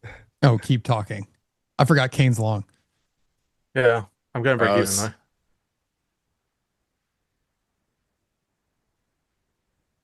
Apparently, all of these Right, stagflation sellers. I need him to get to 880s here.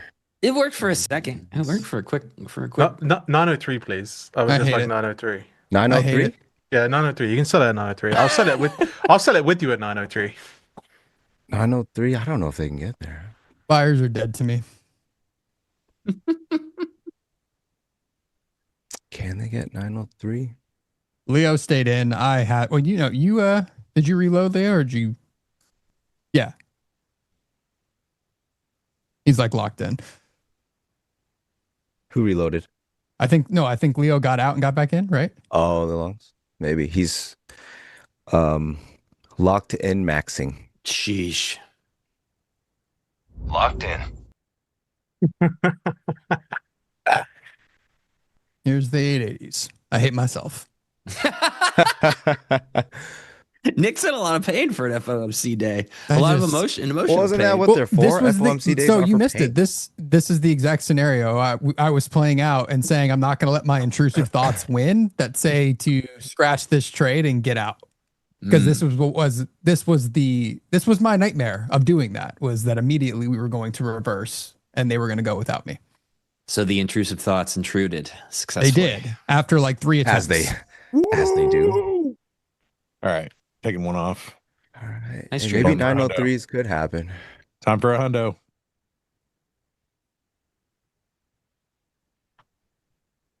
Come on, push it. Oh yeah. That's one happy bid. A happy bid when I see one. It's a really good bid because there's just like zero imbalances on this move up. Yep. Oh, They're it's literally still jumping going. through. They're Seals chewing through dumping. every seller. So it was this morning. It was PPI stagflation. It's so over, but now it looks like we're back. We're so back. We are so back. Oh, is that what happened? Yeah, I think the I'm out. stagflation sellers were in the Wasn't room even this paying morning. attention. Nice trade, Mr. Kane. Thank you, sir. Still looking for a short, but there's nowhere to short. This buying is I mean, if relentless. it's going to reoffer, it's going to I mean, it reoffer would right be here. It's Yeah. got to be here, yeah. But they're still just like buying both hands. I'm just waiting to see if they want to chill out for a second. You know, Buyer exhaustion is not real, as we always say. it's not real. It's in your mind. Well, Yes, We stagflation came, got we price traded. quick. We hung out with our friends, and Oh, it's you guys are out. time for me and Kane to say peace out. You guys don't want to hang out for another hour? Not a chance. I'm going to close the charts down and walk away. Oh, my God. If this trade comes all the way back to my entry, Dude, I'm trying to I fill will definitely shorts. stop Like trading. I'm actually negotiating and I'm chasing the price. They won't fill it. I told you 903s. You should have sold it. Yeah. Kane, I did. We I was literally in just said two. it's going to Yeah. reoffer right here, right now. I know. We Wow. actually Oh did my say right here goodness. when it started to sell, but I think we're going higher still, so I'm holding it. All right. Well, I got one. All right, boys. Much love. I got a All bounce. right, guys. See you. All right. Love you. Bye. Later, Ciao, boys. ciao, homies. ciao, Love ciao. Bye, you. bye. Love you guys. GG's. All right. All right, Well, Stowe. Now it's our time. Yeah, I was a little hesitant at the 67.40. I shouldn't have been. It's our time. Down here, it's our time. It's our time down here. wait, what is that from? What is that? That's Goonies. That's what I thought. Is it my responsibility to know what every single clip is I just- from? Because I'm Well, pretty good at it. I usually know that most, but like that one is like I have not seen that in forever. But It's I knew I it think was. it's Skip Bayless. It's my turn. For any sports people out there, the Skip Bayless meme. It's you said it was my turn. All right. Well, this might be where they hold a bid, so I won't add here. But I'm in one.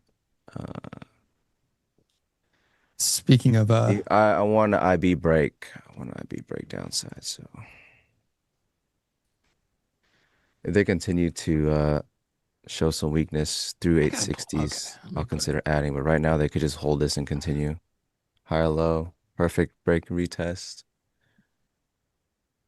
Looks like maybe. Speaking of memes, XY, I did finally immortalize the Brontosaurus pattern onto a T-shirt. So it will forever live in infamy in the trading space, as I have officially made that a Giving shirt. away the secrets everywhere you walk. They're like, what's that setup? I want to know more about it. I had to buy a few, and if any of the boys want one, I will add a few more to the order. But I will Free debut shirts? that. Hell yeah. I'll debut that in Miami because it was beautiful, and then I Free had a shirts. second one that I built too. So at least Nick's going to Miami. Okay, we'll be moderately represented then. Okay, good. Yeah, everyone else just doesn't want to have fun apparently with I you, hate me, fun. and Jim. You know me, I hate fun. Can we get a doji down 5-minute candle close in 20 seconds, please? Yeah, since I don't think I can do either thing now. Both Yeah, my now things. Now I'm Everything's starting to hate this. flattening Has this just become until FOMC? Like, do we fill out all of this volume between like 920s and 850s? Like, just do a little bit of that, or are we just gonna I think this moves up. send it higher? Yeah, I think this moves up. It's doing that. It's a little too clean to do thing. Oh, man, I was long 67.20 too. I should have just held on to that idea.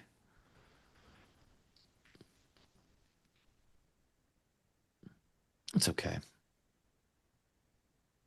Still waiting for a short, but they're buying. Oh, thanks, Mia. I appreciate you. I try to stay positive. You know, it's a pretty dark and scary world sometimes, and lots to laugh at if you look hard enough.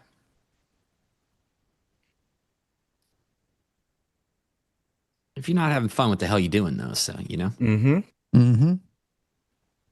If you can't have a little fun, especially trading in a dark room like we all are currently, I don't know what you're doing and why you're doing this. But I got like windows open and everything. I mean, it could be my California I with his windows. Yeah, I can see. You guys don't the have light. windows out there? No, we established this Today yesterday. I learned that windows are a California thing. Oh my gosh, this thing's just getting. It's a lot No, of buying here. What's funny though is I'm like in the early, like very early stages of like trying to plan what is going to be the evolution of my eventual office, which will be a loft above my garage, a detached garage. And I've had to actually think about this now of a way that I'm designing it with the streaming thing in mind, which is something I never thought I'd do. So we'll see how that I'll document that project when it starts. Are you going to make sure that you still have to crawl under your desk? I will never have to crawl under my desk again is the goal. Wow. Oh my gosh. Now they're just sending this. Smoked me on that one. All right. Yeah, I was gonna flip long, but They really did go without me. Yeah. It's jerks.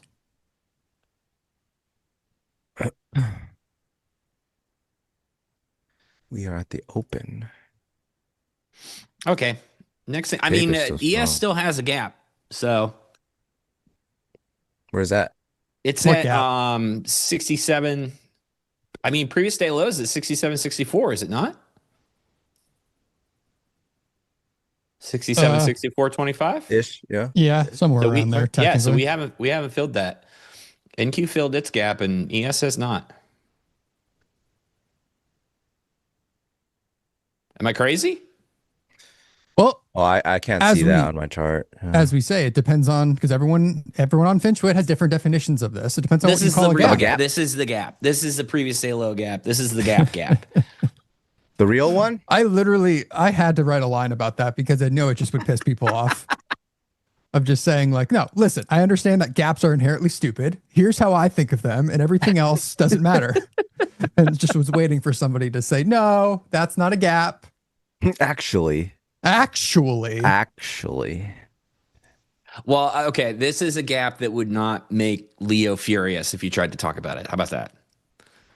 It's Yeah. that one. This is Leo's gap. That's fair. I only reference, and actually, I guess I only reference settlement gaps between settlement. I was gonna fill a short in the 928s, but I chickened out. But we can. Now we're on the other always side of this. No.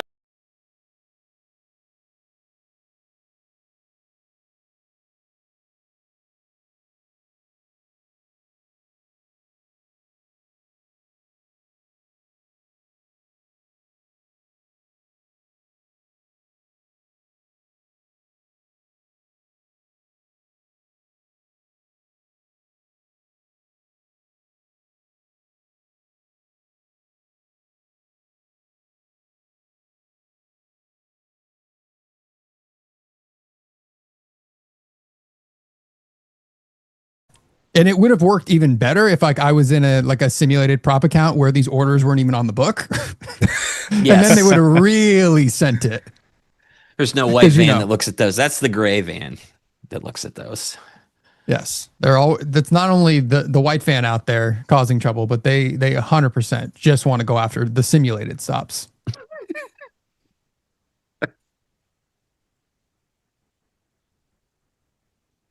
I'm excited. I got a third screen for the chat, so I'm a little more organized today. You can Feels good. Yeah. I just pop it out.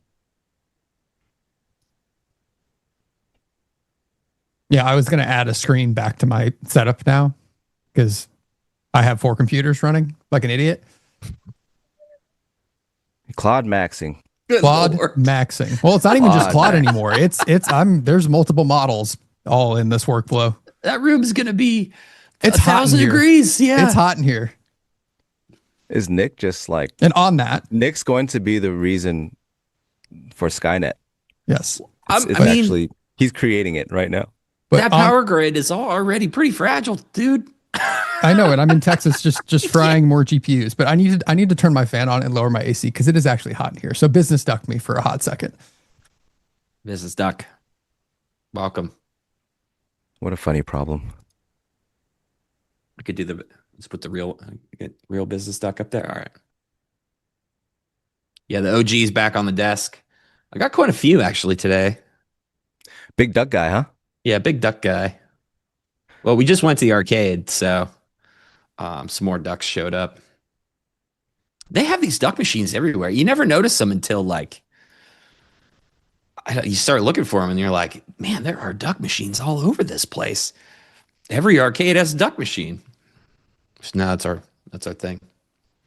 I got Cop Duck. Cop Duck's pretty good. All right, Stowe, you think they can just like pull this thing back a little bit now?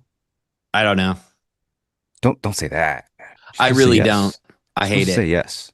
I mean, I hate that the value area. I hate that they left that giant node down there. There's like, we're back up in this spot where this 100 lot dude was doing weird 100 lot things earlier. Also, I saw like 450 lots get flashed a couple times up here, not filled, but it was like somebody, I don't know, somebody did something wrong. Something wrong? Yeah, we were just somebody like, messed up something. Fat finger.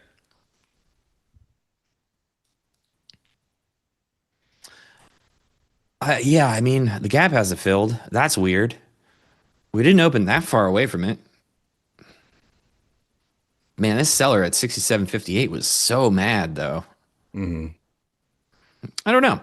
I guess in the story of this day, I have narrated at least 5 different versions of everybody's positions. So I can make, at this point, I can make a case for literally anything happening, and I would be correct. It has been quite a two-way market, even though it's going down. Longs got paid, shorts got paid. Is there any weird? Each leg was good. Is there any weird Fed stuff that can happen today based on something? I don't know. Fed stuff is always weird, isn't it? I don't know. Is like, are we waiting for anything? Is there any? I've completely checked out from news. Well, it's only FOMC. Yeah. Oh. Yeah. See, it's just like. It's also still roll, so we're still going to get those weird spasms of like illiquidity, which I completely forgot about, to be honest.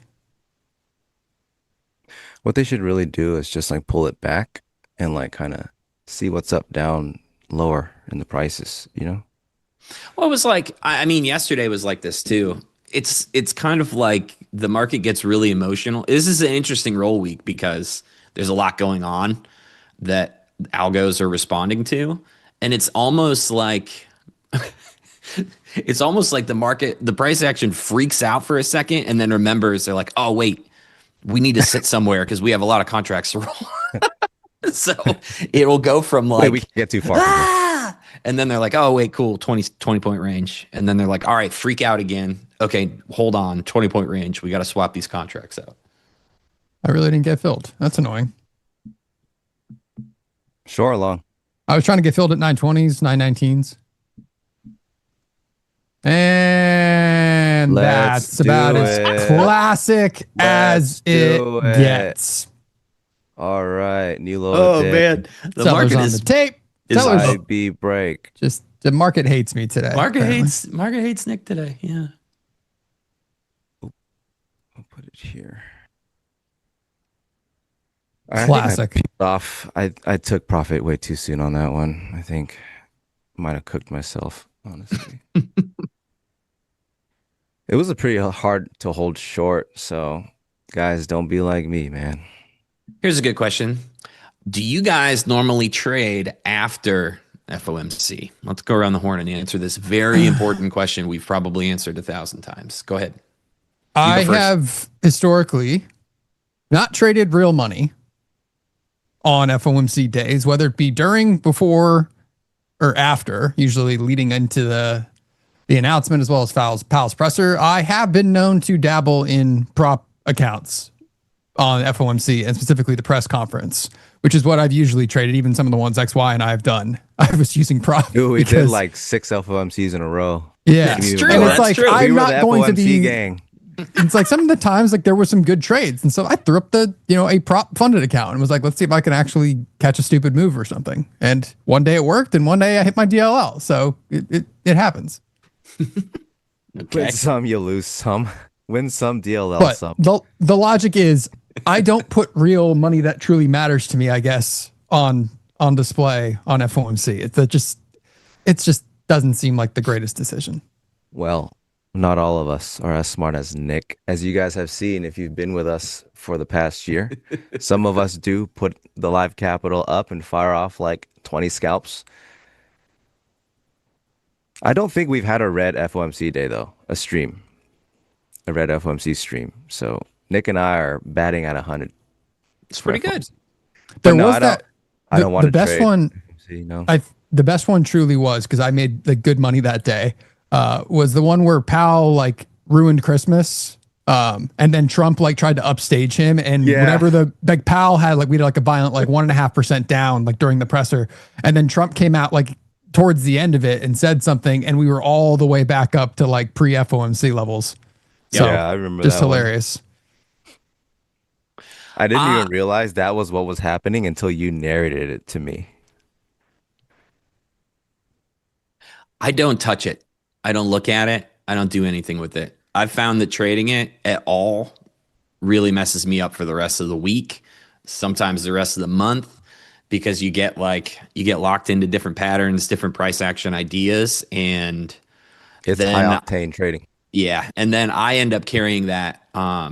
Into the next day and into the next few days sometimes, and so it just messes with my expectations in general. So I don't. Yeah, I just only don't look traded at it when they got me streaming it, when it was me and Nick. But generally, if I'm trying to be done before FOMC, before 10, which is 2 hours from now, so 10 Pacific. Trying to talk me into buying this 36. Please don't. Yeah, unless it's sim funded money. Do as you please. I want to buy it. By the way, yes. By the way, sick gear, dude. Oh, thanks. What we rocking today? Woo! That's right. I got a Lucid hoodie it came in the mail. These are really nice hoodies. These are my favorite. It's designer, dude. It's Carhartt. It's wow. Designer. It's really good. These are really good Carhartt hoodies. This is what we print our merch on for Band World, and I love them. I clearly need a new agent that will yell at AJ. I don't have any Lucid swag. I'll get you hooked up, Nick. Don't worry about it. I should have. Where's mine at? Oh, it's in the other room.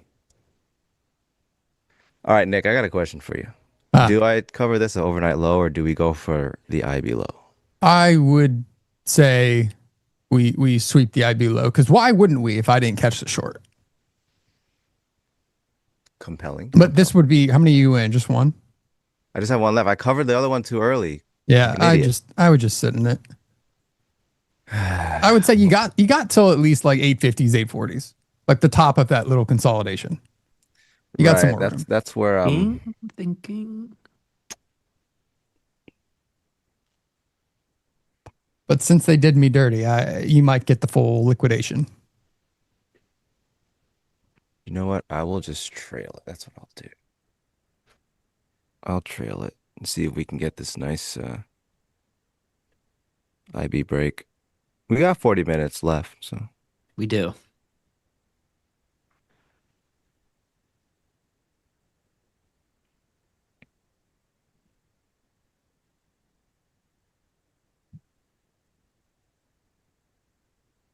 Huh? what I don't like is my trailing stop is in the imbalances on the footprint up to like the 903, 902. It's right at the imbalance, whatever. Not quite the quick reaction I wanted from that.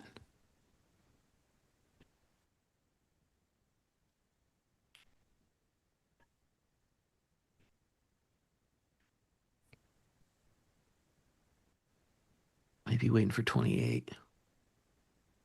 Yep, I'll just get out of that.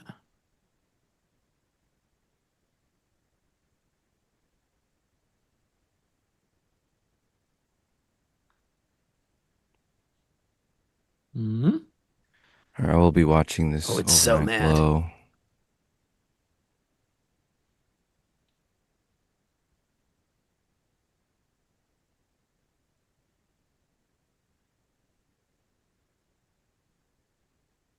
Come on.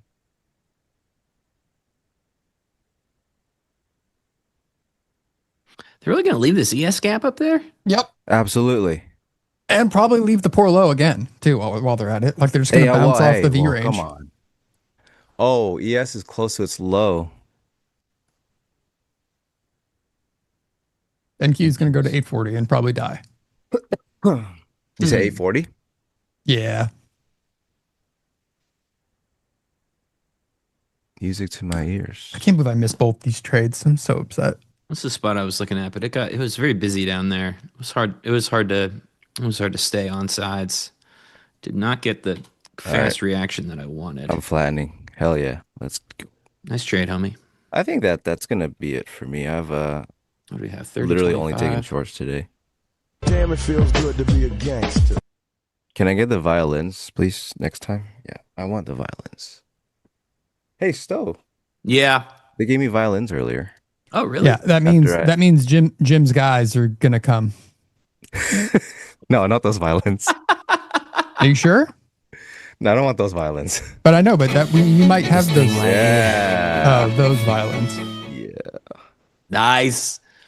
But if you hear these other violins, you're in trouble. If you hear those are the last ones you'll ever hear. Yes, it is. Nice trade. Thank you. Thank you, chat. Yes, that makes 2 pretty good shorts today. But dude, honestly, that one was pretty bad. I covered the first one too early. It was like 20 points, which made no sense because the idea was if we can start to crack, we'll go all the way to the overnight low. But I gave that up for next to nothing. All right.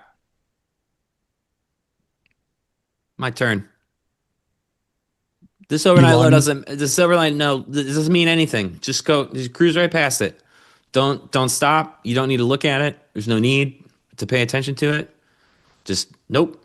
We can just cruise right past it. Yep. Don't even look at Stowe either. Just don't look at me. Doing. I don't have a position. Nope. I don't have a position. Nothing going on. Nothing to worry about. Yeah. No. Let's go talk to the 40s again. We weren't quite done up there. Yeah, I mean, do you guys really want to be this short? Adam, you are kidding. This guy says, where are the TP violins from? Is it an actual song? Adam. Nick, did you catch yesterday's stream where we taught Selma about Cisco? I caught part of that stream. Was that yesterday? Why did I think that was Monday? Yeah, I think she was like, I don't even know if she was born yet when that song came.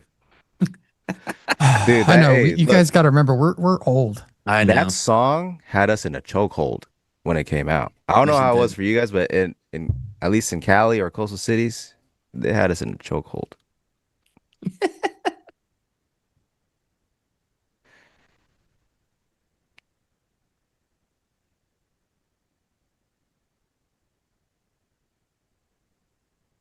What happened to my music? There it is. Drew Hill, okay, you're old too. Crayon lines, thank you. Yes.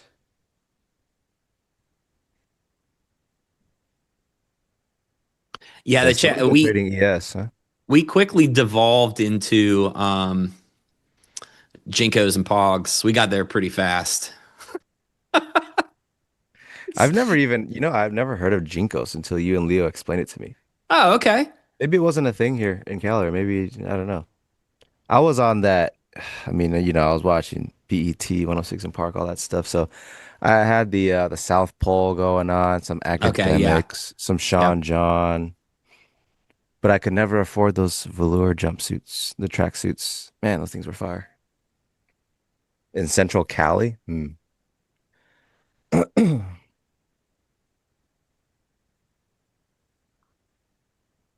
you long Just, still? yeah. Yeah, I'm Did we long just 20. did we just pass the baton? 28.75. We did. I tried to get in at 32. I took a 1.5 point stop loss on that quickly. But I like what's happening here. I'm trying to decide if I should take a partial at 35. Man, Nick's having a day. Ooh. Banger long would have been. I mean, I would have just taken. I mean, I was short from the top ropes, was long from the bottom. Oh, you were short from the reoffer, and I have like nothing but like break even day to show for it. Oh.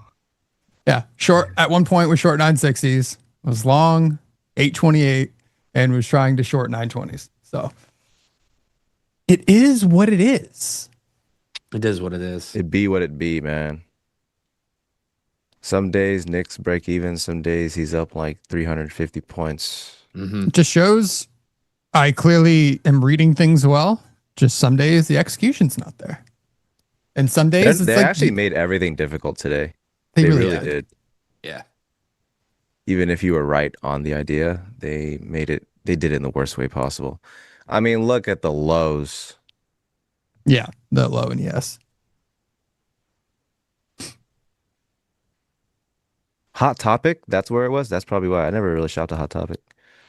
I did a little bit of Blue Anchor though. Was it called Blue Anchor? But who's old enough to know? It was kind of like a PacSun-ish shop. Is taking partials for you based on discretion or some static logic? It's pretty discretionary, but it's based off of structure. So like on the 1 minute, I took that off because we had a pretty big expansion candle and it left a little bit of imbalance. So I took one off for, I think it was like 20 something points, 20 points maybe. And we did come back, but ultimately as I took it off and we came back, instead of like, oh, I'm glad I took one off because we came back, it's more of like, this isn't even 25% of the trade idea yet. And I kind of just gave up what proved to be a really good entry for, just a wiggle. Essentially, it was a wiggle. They made it so difficult. Honestly, for anyone that's been on stream since we got on, my trades have worked, but they have been difficult. And it kind of like it's mentally just hammering away at my mental capital. And you can see the breakdown of execution in real time. That's why I don't really trade for long. And these things happen, especially for like an order flow scalper. You stay in the waters too long, you can find yourself a little too deep. Yeah, you can. I mean, like I said, I have a narrative for every possible situation that can happen today. And normally by the time I've come up with that, that's usually the time for me to stop trading. Because when there's nothing clear, right? Oh, that's why. Okay, there we go. Yeah, I also just pulled up the old books too, and there's like it's pretty bracketed. The March books, and they've got 100 lot guys at the 15 on either side. So this might just be chop around world down here. Mm-hmm. It would be interesting if we leave this node.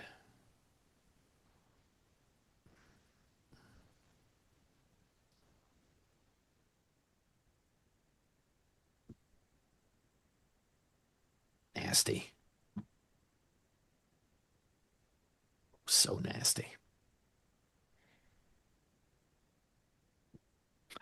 Yeah, the algo hug.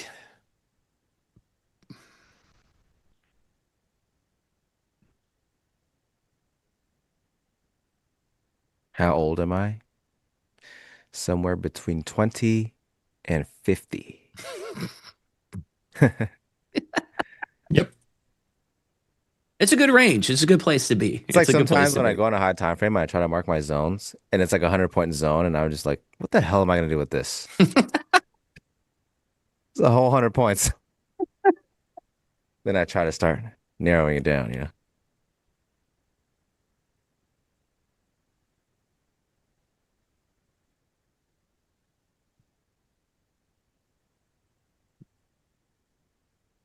Yeah, I'll hold on to this. This is fine.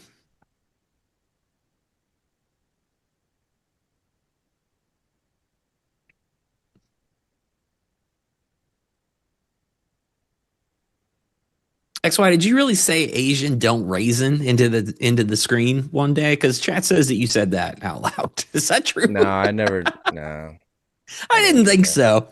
Asian don't raisin. I've never actually like used that phrase. That ain't something XY would say. Chat. I knew chat was lying to me. See, Reshef says he said it. I don't believe. Yeah, I believe my friend. I don't believe you, turkeys. Asian don't raisin. Yeah, yeah.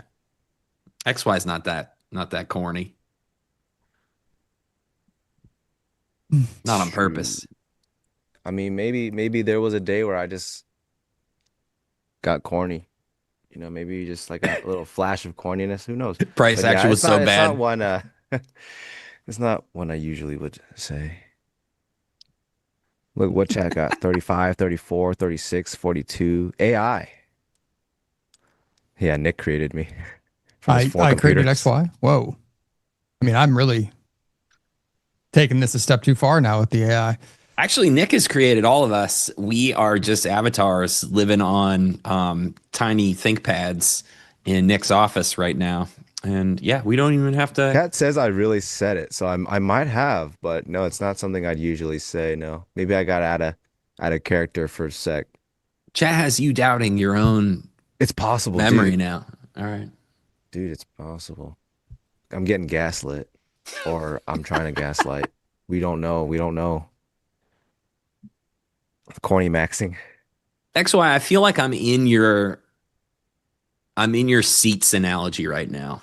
Probably for the first time since you've ever said it.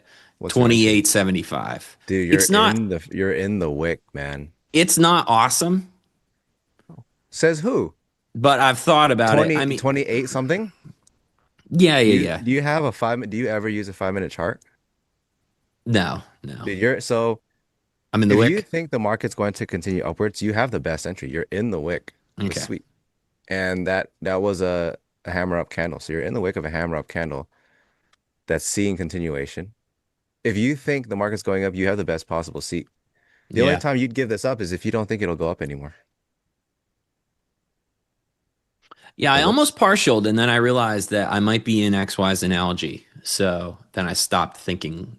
You have a good seat. I have a good seat. You have a very good seat. Yes.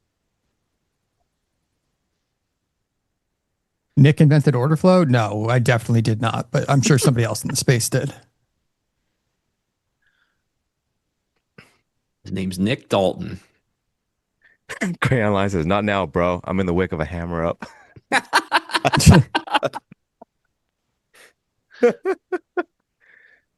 Dude, you're in it. Stowe, come on. All right, I will take one at VWAP. That's fine. But I feel like yes, it's not a bad time to take one. We're approaching where we sold off, aren't we? Yeah. I mean, I wouldn't even say it was a sell-off. It was just a retest of the break. Yeah, it's held almost perfectly. We're just getting back into that. NQ is back in its initial 5 minute range, kind of like it's partying with some of its own volume, but ES has much more of a split profile still there at 67.42, 67.44. ES's profile is what NQ's was before they filled it out. Yeah. So there's a chance ES's does end up like NQ's, but the thing is ES's low is third world. You know what I mean? It at least, I mean, it ran one tick past It's at its IB. It's literally at the soup kitchen. Still.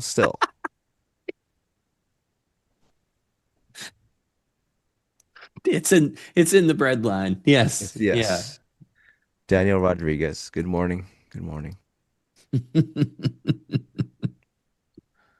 Crappy concert, but good seat. Hey, maybe. True. Maybe. I don't know. It seems okay.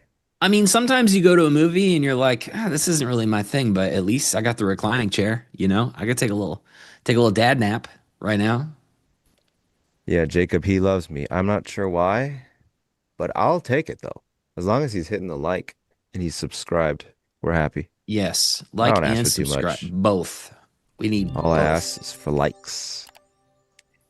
I have exactly 420 subscribers to my YouTube channel. So I stop just the count. Stop I the just count. took the button off. Stop. I was like, nope, this is perfect. Thank make you. Make it a Thank you fee very now. much. To subscribe. You have to pay $10,000. I wish there was a way. That'll I wish stop there was them. a way. Stop the count. Stop the count. If it's free, it has no value. They cleaned up the 316 pour low. We're just apparently going to just be stuck. Well, I mean, we still have London's still got an hour to think about what it wants to do.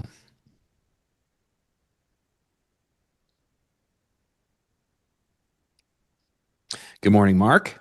Morning, bud.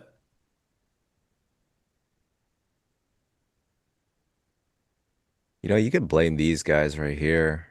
These guys got stuck. They should have been able to run through the price at the lows, but this little volume node on NQ got stuck. Yeah. And now they're just building right into Monday's range. Rejected yesterday's upside. So it was kind of like, all right, we're good. We're good to work lower. This is why I was short bias. We're good to work lower. We're building below yesterday's range. Now we're going to start building below Monday's range. And then they failed that. So now everyone's like, hold on, wait a minute. I guess we'll just chill here. And that's the issue. They really came down from the top rope there. Yeah. That was really messed up. Like every dude, I came out on the stream. All my friends are long. They're talking about long. They are long. Yeah. Talking about I'm gonna get stopped out. Someone in chat was like, "X, I go long." I'm like, gotta stick to it. Gotta stick to it. It was me against the world before you got on. Well, I was doing my prep video and I pulled up the Globex chart and I was like, whoa, okay. Well, maybe I don't have anything to prep. They just sold 300 points off in 30 minutes. So I don't know. Did something happen? Did something explode? No. Stagflation? Was that it? I don't even know anymore. I never know. That's the trick. Which flation is that anyway? Big inflation guy, huh? You big inflation guy. Big inflation guy. Big inflation guy, huh? Name all the flations. You can't take us nowhere. Oh. Can't take us anywhere, man. It's supposed to be a trading show, professional trading show, Stowe. Well, I do click the button professionally. I mean, as far as professionally is concerned, I am an athlete, but the bar is quite low for what qualifies. Oh God, that one. I'm that an sound athlete. Clip, yeah. That sound clip made me laugh from the podcast. So it's just like, I'm an athlete, right? I'm an athlete. It's kind of like, look, if you need to justify wearing really expensive sweatpants, you can do it. You just need to look hard enough. Performance, yes. If you're going to be an athlete, you got to speak like one. You've got to use the right syntax. You're right. These Thank are you. performance pants. These are performance pants. I can't. I'll never sacrifice this comfort ever again. It truly is a better life like this. And you found a hack to get secondhand ones in the colors nobody ever wants, right? Yeah, that's the right. alpha. Oh, dude. Secret alpha. I turned $95 sweatpants into $45 sweatpants because no one looks at me wearing these sweatpants. You guys can't see them. So what color do they need to be? And we've already established that I'm colorblind, or at least color. If you guys haven't chat, the sweatpants, they look like his old chart. Yeah, Oh, it's God. true. You can get. That's why he can't show them. Well, there must be one Viore employee that is like, can we make that puke yellow color again? I promise it's going to sell this time. I know a guy. I know for sure one will sell. For sure.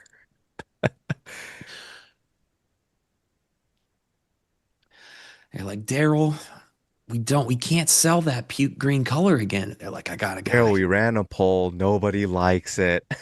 The third time you've brought it up. Like, who is this Stowe guy? I don't care if he's going to buy it. Stand up, Stowe. They want you to stand up. No, he can't stand up. No, I'm sorry. The stream will cut. The stream, yeah. Terms and conditions and all that. They're actually blue today. I mean, it's. I don't know if my knee's high enough, but yeah. It looks gray from here. Navy blue. These are the normal ones. I paid full price for these ones because they're a color that full price could be worn into the world and people wouldn't throw up when you see them. Presentable. Yeah, they're a decently presentable color. Yeah, I used to buy navy, like dark blue, navy blue stuff because I always wear dark colors, and then I realized I never ever wore navy blue over black. So eventually, like after years of just donating navy blue clothes, I realized, hey, why do I keep buying navy blue? I just keep wearing black anyway. It's always black. So I'm pretty monochrome. It goes from black to gray to white to like, I'll make an exception for like a beige, like a sand color. But that's it. Yes, Shap Cap. I do have some merch. See, I'm an athlete. See, I have swag. People have given me sweatshirts. I don't know. Nick's trying to get his merch situation sorted right now. Yeah. It's really easy to get one. You just send a really like an angry worded email. Per my last email. Yeah, just make it real stern. You'll be all right. They'll get you sorted. This is something, but what's funny is I think the trading world and like talking to you guys offline and like the memes and the emojis, I don't think I can ever go back to the corporate world. Yeah, I think I am officially like time we have offline, you know? No, but I'm just saying like everything in general, just the type of humor that just, I think we just push out of our bodies on stream, like naturally, just our normal everyday person. Like, I think this has come too forward for me now, where if I had to like dial this back for like a more buttoned up 9 to 5 every day, I think I'd be in a bad place. Like the intrusive thoughts would be too overpowering. Especially now that he's armed with Claude. Like how, like you think I'm not going to, you know, somebody that responds to an email like that? Like, am I not supposed to just send them like the picture of the little girl crying, like coloring with crayons, or like a Pepe meme back of just like my disapproval? Like it just wouldn't work. He's gonna tag it on his signature. Will be disgruntled Nick. Nick's pointing out why, so you could never go back. This is actually why I've never been able to go there in the first place, because this is just how I've always lived. I would not, honestly, I would not hire Stowe. No, I'm completely unemployable. Anti-system, like no, you cannot. Nope. I would never hire Stowe. Yeah, I'm unemployable. I would only hire Nick if he surrenders his weapons, which is AI. You cannot use AI. I'm too powerful now. He's too powerful with AI. You guys don't even know the random shit he's made, and he would show us. And I'm like, this is. And Stowe knows the this. Monkey the AK, and they're gonna regret it. And that's the other shirt right there. But Stowe knows this. There's been a few that I possibly have just over-engineered a problem that's not really a problem for as far as like a technical issue. It's more of just a laziness issue. And so I've spent hours over-engineering something that probably might save me 5 to 10 minutes at a time. I'm going to tell chat the best one. And Nick goes, hey, Stowe, what tool what software do you use to grab video clips to post? Assuming that like I've done some sort of thinking about this in any way, and I just said the snipping tool. Because pretty much everything I do you with press anything, Windows Shift S, yeah, and it's all there for you. I just search for the scissor icon, and I just Like, take Nick, what trust I me, want. You can't miss it. From the internet. You know, Wow. sometimes there's like an image that they won't let you save. Yeah, snipping tool. Snipping tool solves almost every problem that you have with a computer. Meanwhile, I over-engineered like analyzing different faces on screen so that it knows when I'm talking versus Stowe, and knows the clip that section in my chart, and like just, you know, completely over-engineering something to just take any sort of editing out of my hands. But hey, Yeah.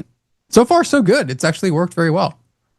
Nick sent me those tools to try to use, and I felt like I was an astronaut, like with a C : / like, I'm in the prompt. It was weeds. just like I had to tell Claude, I was like, I think I need to pause. I think I'm a little too in the weeds right now. I need a breather. That's how I felt. Do you guys like this range? No. No. That's why we're talking about AI. Hey, Stringbee, you were there. Were you there on the stream when I got called a stupid man? Stupid man made 10K trading 2 lots today. Stupid man make money. I was there. I was telling him, so I'm practicing my my 1 to 2 lot scalping for my account copying endeavor that I will partake in. Oh, cool. What are you trying? Are you trying to get banned from some firms, or like, what's your plan with that? The ones I'm not banned from yet, yeah. Every time something like this comes out, and then I suddenly am like thinking like, God, that seems a big overreaction, and I'm kind of siding with the firm on a lot of these issues. And then I read the comments and I understand, yeah, this is exactly why I'm siding with the firm, because that's the average customer apparently can't use their brain a little bit and think about it rationally and logically. I got a trick for you guys. You know, like you have to do profit splits. You just attach another account, which is your live account, and it offsets the profit split. So you don't have 5, you have 6. No, that's too much. Math, huh? That's too much. I know. This is the alpha that you stuff. just gave away. I don't think people are even ready for.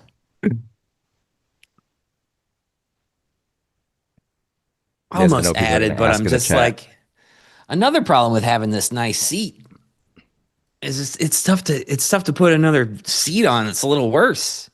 Well, it depends how good the concert is. Now that you're seated, you have this show to sucks. understand, By the way. is the concert as good as I think it is? It's getting worse. Somehow, like, the opening band was cool, and now we're at the penultimate band. If the concert gets worse, more seats will open up. All of a sudden, your seats aren't that valuable anymore. You know, something to consider. And then I'm like, I don't even like Coldplay. What am I doing here? Well, just don't bring your mistress there. You should be okay. This is probably a seat good enough that the Kiss Cam would scoot over to me too. So that's good to know.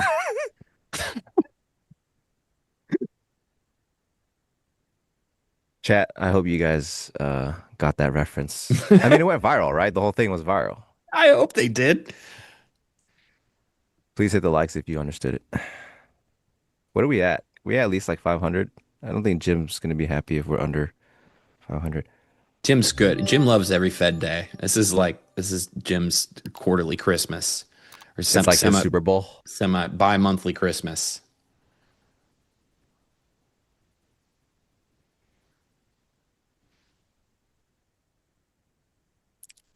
Trade to sale. That's music to Stowe's ears, man. He wants 25K. I mean, yeah, that'd be cool. I don't know what this gap's doing up there. It's starting to hurt. It's starting to hurt my tism a little bit. So I would like it to go away. But it's 30 points north. And I don't know if we got it. Chair Powell is Santa? Sometimes. I mean, he's always the headliner. Sometimes you get cold, Jim. Sometimes you get cold. How do you like your seats right now? I don't know. I think the concert got liquidated. I feel like everyone's like leaving. They're like, let's just get out first before the parking lot gets crazy. And then it's like really hard to leave. So we'll just front run everyone leaving from the parking lot. Yeah, I feel like Is some that really old people loud stuff, by the way? What? Is that old people thinking? Yes. Yes. Yes, All it right. is. Yes, that's some unk stuff. Okay. Also, I'm saying unk more now to try to sound less old, and I think Sound it's doing cool. the opposite. Yeah. Oh yeah, I just learned maxing. So we are unk maxing. I still can't believe that man hits himself in the face with the hammer on purpose. Who?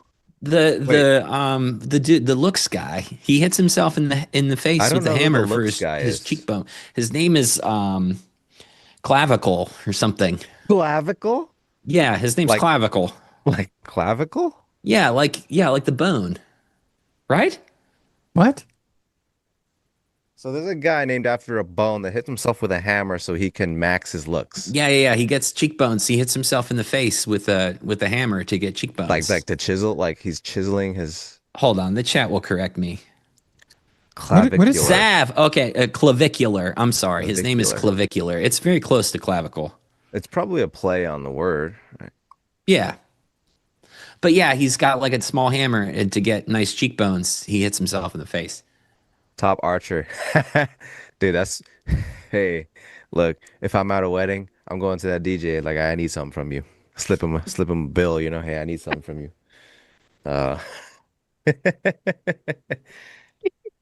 I got a buddy, he loves that song and he loves PD Pablo Freak League. So he's always like, look, between you and me, we gotta get this going, Mr. DJ. I need these two from you.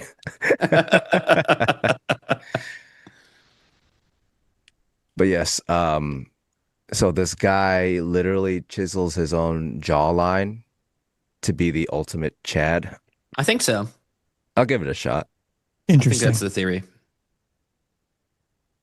Yeah, I really hate these seats now. He needs therapy. Oh, okay. So it's so he's one of those crazy, like really outlandish content guys that does crazy stuff for like rage baiters, something like that. Probably.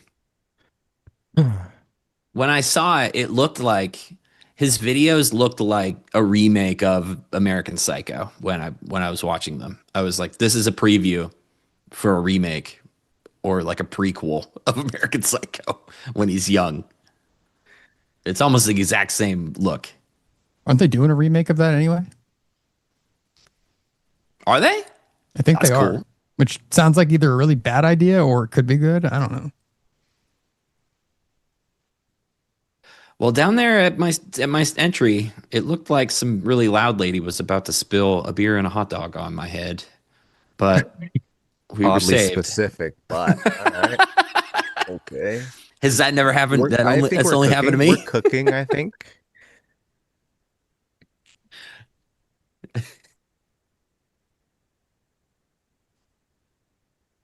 So you gonna stick around this concert? Yeah. You think We it got might nothing else to turn? do. You think they might bring on somebody like a surprise guest that might turn it all around? My plan is to stay here until the lights turn off, which will be Depends the where moment. you are. If you're like at the party, the lights turn on, and that's when you're like, "Whoa, what time is it?" That's true. Hey, There he what's up, is. Jim? Hey, guys. Afternoon, my friend. Whoa, I got to get the mic there. How you guys doing? Good. Good job We're doing today. Thank you. Try to get my Happy Fed things. Day. Yeah, it is. It's like the best time of the month for me. I mean, it's I really. told you Jim loves the Fed days. I told you. I pay attention. I I watch do. this show. I do. Looking forward to it. You know, speaking of that, we're going to start early this afternoon. We're starting at 1:45. We're going to get you all the way almost to 2:30 with Fed coverage. We're going to have Maggie Lake moderating. It's going to be there's going to be a lot of us. It's going to be me, Shai, Craig, and Blake Morrow all together throughout this process. So it'll be. Nice. 1:45 early start this afternoon, you guys. Just thought I'd throw that out. And then after that, of course, we have Trading the Close. We got Jack, Joey, and Selma. So it's going to be one of these days, man. I can't wait. Yeah, it's gonna be great. I'm gonna tune in because I don't know anything that's going on, and this is the only way I find out. So I'll be there. Well, we have enough brain power. I think it's going to be super. I mean, no one's The really adults will be expecting in the that. room. What's Yes. that? The adults will be The there. adults will be in the room. Yeah, we don't expect, I mean, no one's expecting any surprises here, but you never know. You Could never be blue know. tie. Could be Yeah. purple tie. Whoa, whoa, whoa! Definitely not blue. We can't spook the markets that much. And pull up the poly market. Goodness. Anyway, gentlemen, great job today. Let's give these guys a round of applause, everybody. We got the big one. We got the big one. Oh my goodness, that's very, very awesome. So this is Wednesday. Am I going to see you guys again this week? Oh yeah, so many times. Yep. Friday. I'll be back tomorrow morning. Yep, Oh, I'll be all right. back Thursday and Friday. So Stowe's a frequent flyer here on NinjaTrader Live. I gotta love that. see you in a bit. The people demand it. XYZ Friday, and then Nick tomorrow would be awesome. I appreciate you guys for sure. Thank you for all your great intel, and I will talk to you guys soon. We're going to do a quick edge report, and we're going to end the afternoon stream. All right. See you, chat. See you, Jack. Thanks, guys. Okay, crude oil is just driving everybody crazy right now. And that's the bottom line here. And this is a daily candle chart. I mean, equities are down, dollars up, equities down, crypto's down, treasuries are down, metals are down, and energies are the only thing that are up. And, remember that daily chart I showed this morning? I want to show it again because it's super important. I mean, this close right here we saw back on the day that this market went haywire. This is my line in the sand. It's 94.77. And, yeah, we dipped down below, but we had a nice 1, 2, 3, 4, 5 days steady rally up. Now, this bearish engulfing, you would think, well, it's a bearish engulfing. The body's red. It's really big, and it's engulfing the small green candle the day before. But there was no follow through. It was a failed bearish engulfing. Instead, we're going sideways here, right around that 94.77. Today, we wicked down to that ADMA, provided some hope for the bears, but that didn't work out. Buyers brought us back up here, and now we're driving up above. A little bit higher. Now, if we were to close right here, just look at my mouse. This would be the second highest close that we've seen. So keep that in mind as well. So now it's super bull mode right now. RSI is not really helping us out. Intraday, this was crazy. I mean, we started Monday with the POC at 95. Tuesday, the point of control is 94.92, so they're pretty close. And look where we're at today. We're we're up $2, more than $2, almost $3 on that point of control, which is pretty dominant up here at 97.67. And we're right. There's so much congestion right here. There's that point of control. There is that previous session's highs. There's that R1 part of the pivot study. There's that 0 DTE put support. So this area here is kind of pivotal right now. We're selling off now. We're tracing down a little bit. We're still within the U.S. Initial balance, but we'll see if we can just drive down and see that VWAP touch here. I'm not interested in hitting the sell button myself personally, but that's just me. So we'll see if we get that kind of normal retracement back down, a VWAP touch. Remember, any kind of news could just totally change the direction of everything, but short of any major news related to what's going on in the Middle East, then yeah, I mean, again, I'm still kind of in bullish mode here. This has been a really nice drive up. VWAP is pretty far down. Now if we do break VWAP, we do cross through the VWAP. We get to the Globex close right here, 95.26. Then that Jax 1 is right below that, 95 even. And there is some targets on the downside should we get some better news here. But again, I'm not expecting it. I'm just looking for a regular fib retracement back, looking for longs for later on today. Now let's shoot over to the equity market really quick just to kind of see what's happening there. This daily candle here is not really again, this is almost another bearish engulfing right now. If we're to close right now, we're sitting right on top of last week's open, just kind of dangling our toes over there, just sitting there right now, and we're below that ADMA. ADMA has been the story on the daily chart. I mean, we've been below it other than some wicks ever since the March 6th. So it's looking, this is really, really kind of pushing down on price whenever we kind of bounce back up and hit that 8 EMA. So it's pretty negative. And look at the RSI. It's hinting it's going to cross under the signal line right now back into that 30 level as well. Again, this is looking bearish. So going into that intraday chart, take a peek. We had high hopes this morning. Look at the London IB high Previous session's high, 0 DTE call resistance and 0 DTE gamma wall are the top of the day. This is resistance for sure. Remember, there's a couple, rollover is almost done right now. It's OpEx on Friday. There's your triple witching, all sorts of options related stuff. But this big break is a big break to the downside here. Point of control officially is down here at 68.88. Last Monday's open, we're below it. Keep that in mind. And the reason I do last Monday is that's when really the market started reacting badly to what was happening in the Middle East. Or I should say acutely, because if you're short, it didn't happen badly. It happened goodly. But in any event, we're kind of down here. This is kind of a lower distribution right now, some volume nodes. That S1 is sitting there beckoning us as well, and that's at 66.73. But look below here. We do get a breakout to the downside, which is very likely here. We have that previous session's low at 66.65, and then below that, Jack's one at 66.50, and below that, that one-day min at 66.40. This is that MenthorQ level that's expected based on previous days. It's the expected range for today on the downside. Now, we might not get it. We don't always get it, but a break onto the downside here, that's going to be a tremendous target also if we do break down. Alternatively, IB low has been pretty good so far. We've kind of sustained some rushes to the downside. So that is this morning's Edge report. I look forward to seeing everybody this afternoon. Remember, a 1:45 start with Maggie, Shy, Blake, Craig, going all the way to 225, 230.